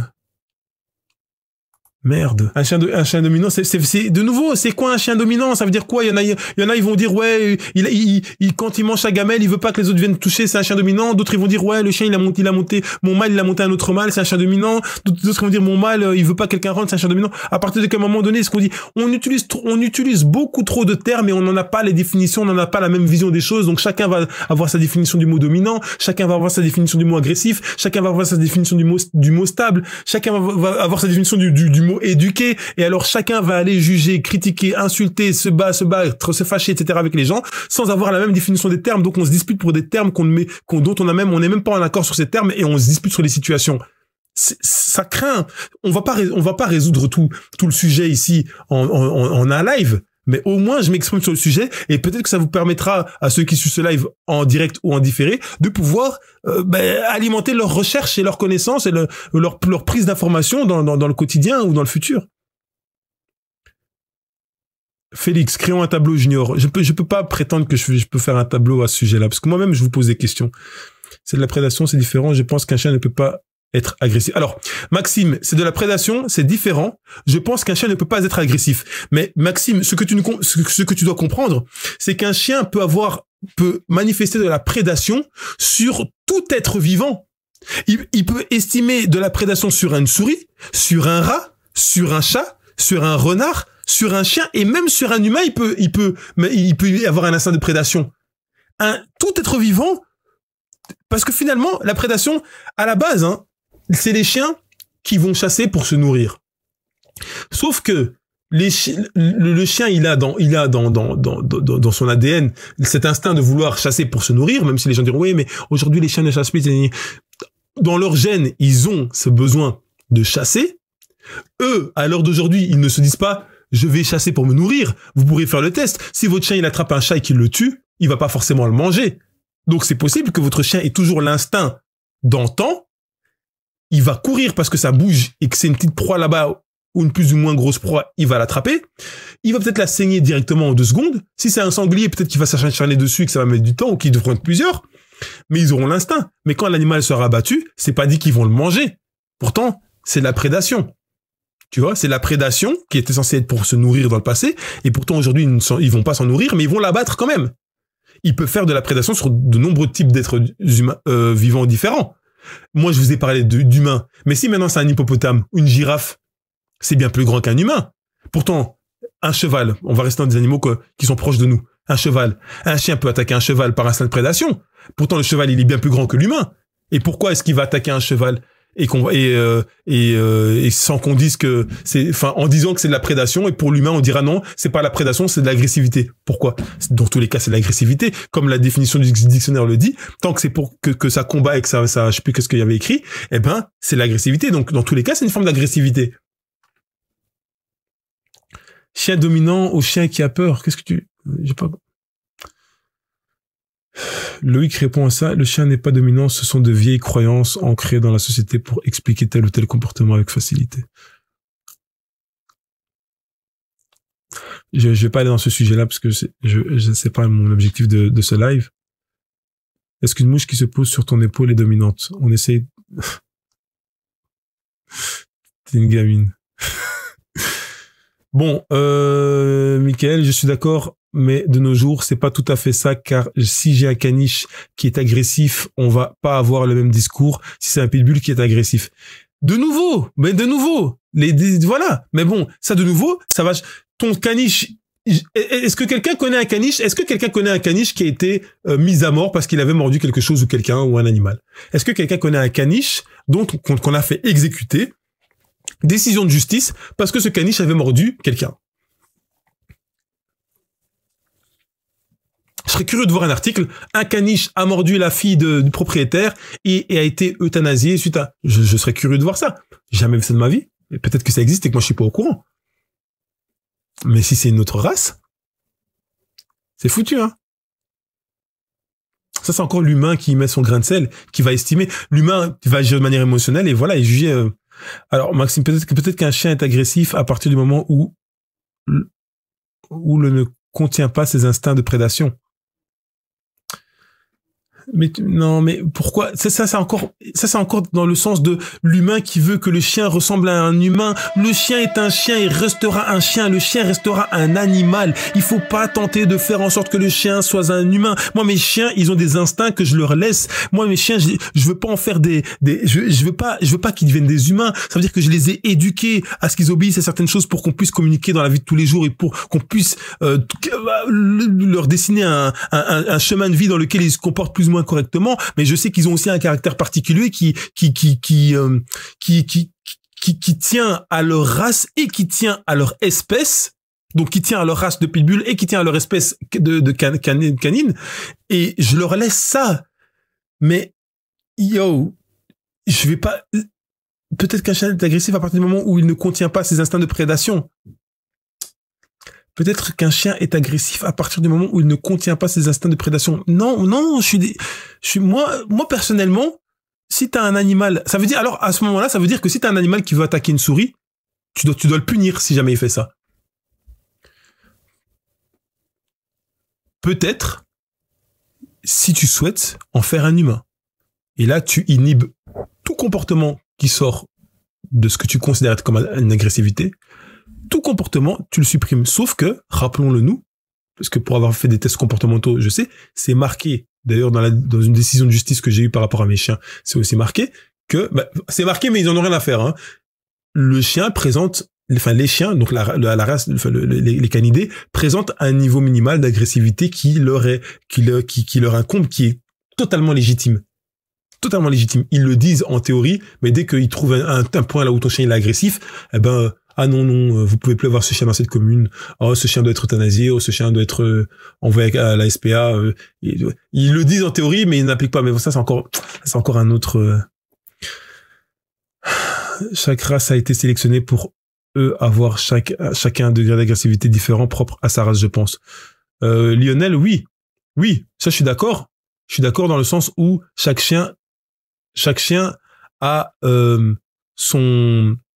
est sélectionné pour une forme de mission. Et quand c'est pas des missions de sauvetage, mais que c'est des missions comme les chiens de chasse, des chiens de chasse, ils ont plein de missions différentes. Il y a plein de chiens de chasse différents. Mais à partir du moment où, de toute façon, où ton chien chasse, il a forcément un niveau d'agressivité. C'est logique. Bon.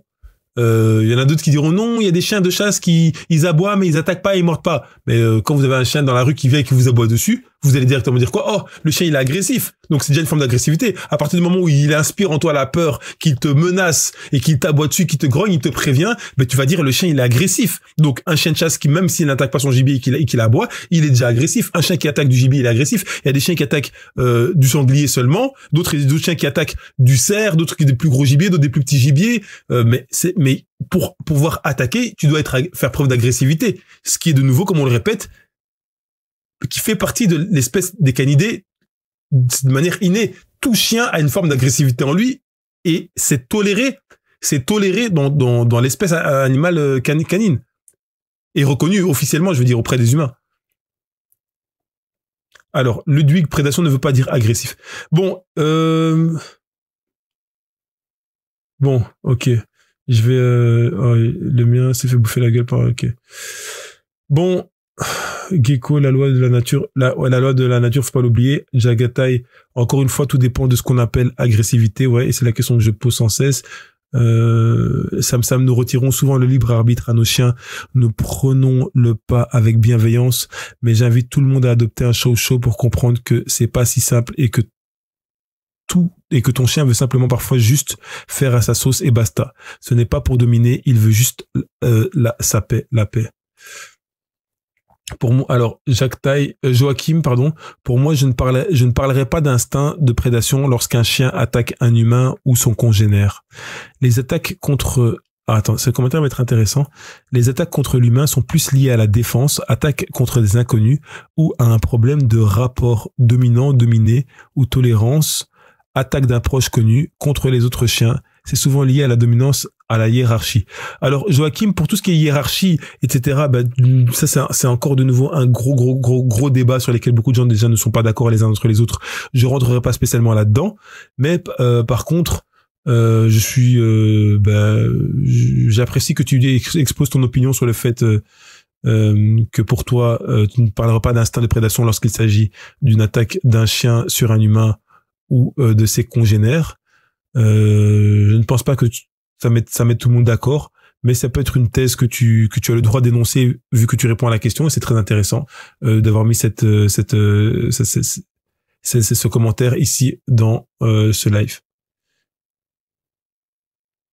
Faudra que l'on discute en MP.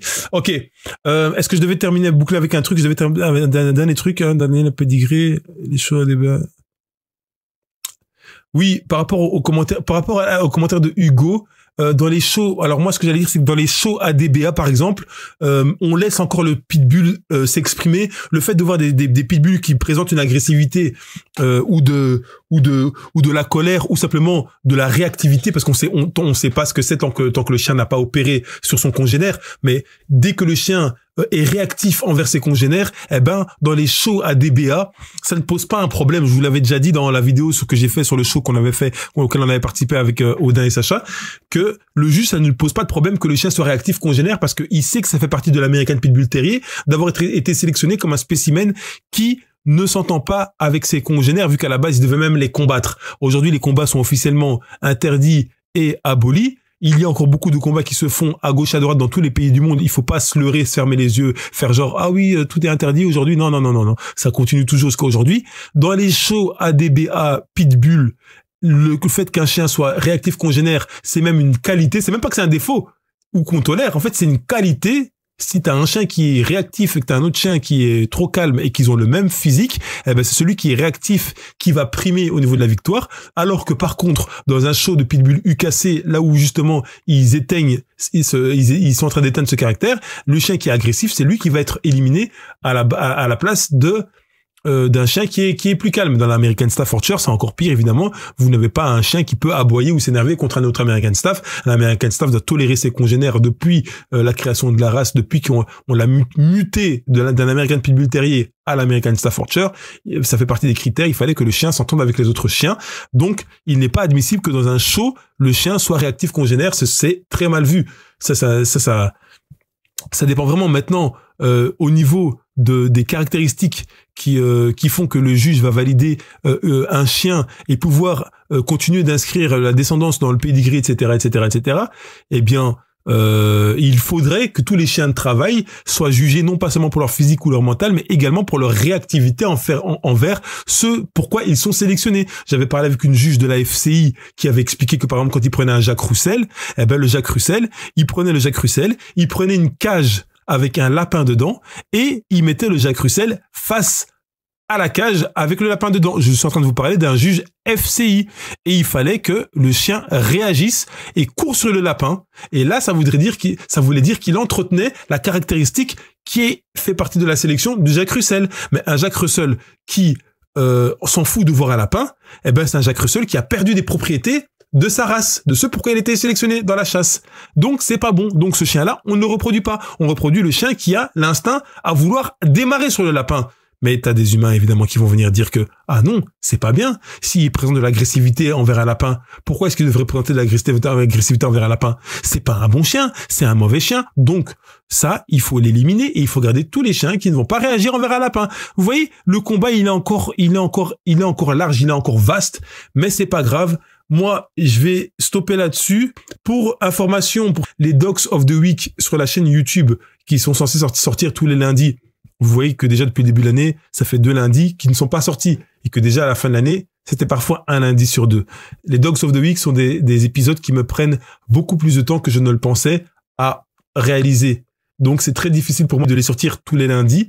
Et en plus de ça, j'ai pas envie de vous pondre des sujets juste pour vous pondre des sujets pour vous affilier. Il faut des sujets quand même qui sont intéressants. Et à un moment donné, j'ai pas tant de sujets à développer, donc c'est pas évident aussi pour moi, en plus de forcer un sujet, que de forcer le travail dans un temps que je n'ai pas forcément. Donc je préfère garder mon énergie pour travailler sur certains gros travaux qui vont vous faire plaisir dans un futur proche et pour des vidéos qui vont sortir. Ça veut pas dire que les Dogs of the Week c'est terminé, il y en aura encore. Ça va sortir par-ci par-là. Je vais essayer d'en faire normalement un lundi sur 2. Et c'est ce que je vais essayer de faire, et tout en vous proposant des contenus beaucoup plus élaborés, beaucoup plus travaillés. Et la prochaine vidéo, elle fera peut-être parler effectivement, mais Voilà, si les gens veulent parler, ils parlent. De nouveau, ceux qui ont des choses à redire, je vais pas me répéter mille et une fois, venez me parler en privé au lieu de faire vos vidéos contre moi sans venir porter vos coronets dans des mains propres et désinfectées en temps de période Covid. Mais venez communiquer avec moi, venez me parler, je suis ouvert. On peut faire plein de choses ensemble, les gars. On peut faire plein de choses ensemble. Ou si vous voulez que ça reste privé, ça peut rester. Ça doit pas forcément être public. On peut parler entre eux, on peut se téléphoner, on peut se parler et exposer nos avis sur nos contenus. Les gars, soyez tranquilles. Mais en tout cas, ce qui va sortir là. Ça va. Bien, moi j'ai fait le tour, j'ai lâché mon petit speech pour ce soir. D'ailleurs, mon rendement s'est même épuisé entre l'énergie que j'avais au départ de ce live et l'énergie que j'ai à présent. Je me suis apaisé. Je crois que ça m'a même fait du bien de pouvoir m'exprimer. Et voilà, dans les commentaires. On reste encore sur ce qui a été dit. Ok, pas de problème. Ok, en tout cas, merci de m'avoir suivi, les gars. J'espère que vous avez kiffé le live. Je vais le découper vite fait et vous le laisser ici sur Facebook. À mon avis, vu que ça s'est bien passé, je le divulguerai également sur YouTube. Il sortira certainement ici jeudi, vendredi. Et voilà. Vendredi sur YouTube, on prend première, redécoupé avec quelques petites musiques, histoire de rendre ça un peu plus propre. Et voilà, on reste connecté. Il y a le groupe Facebook Sport for My Pitbull. Bientôt, petit concours, des cadeaux à gagner gratuitement. Comme ça vous fait quelques équipements pour vos chiens sur le groupe Sport for My Pitbull. La chaîne YouTube, on continue de follower. Ici, le live, s'il vous plaît, petit like, petit commentaire, petit like, petit commentaire. Ça fait du bien, ça augmente le référencement. Quand vous voyez la vidéo sortir sur YouTube, petit like, petit commentaire, ça augmente le référencement. Ça vous coûte rien du tout et ça permet à moi que mon travail soit davantage proposé par le réseau social de Facebook ou de YouTube auprès de la communauté et que d'autres personnes qui manquent l'information puissent consulter les vidéos que je prends le temps de produire. Donc voilà, merci beaucoup pour tout ce que vous faites pour moi, merci beaucoup pour les messages que vous m'envoyez, merci beaucoup pour tout. Et pour les haineux qui se disent mais ce gars est un homme à abattre, comment est-ce qu'on va faire pour l'abattre? Les gars, venez discuter avec moi, on va discuter, on va se mettre bien.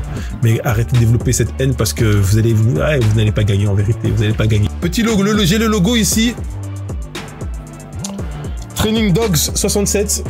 Petite dédicace, Training Dog 67.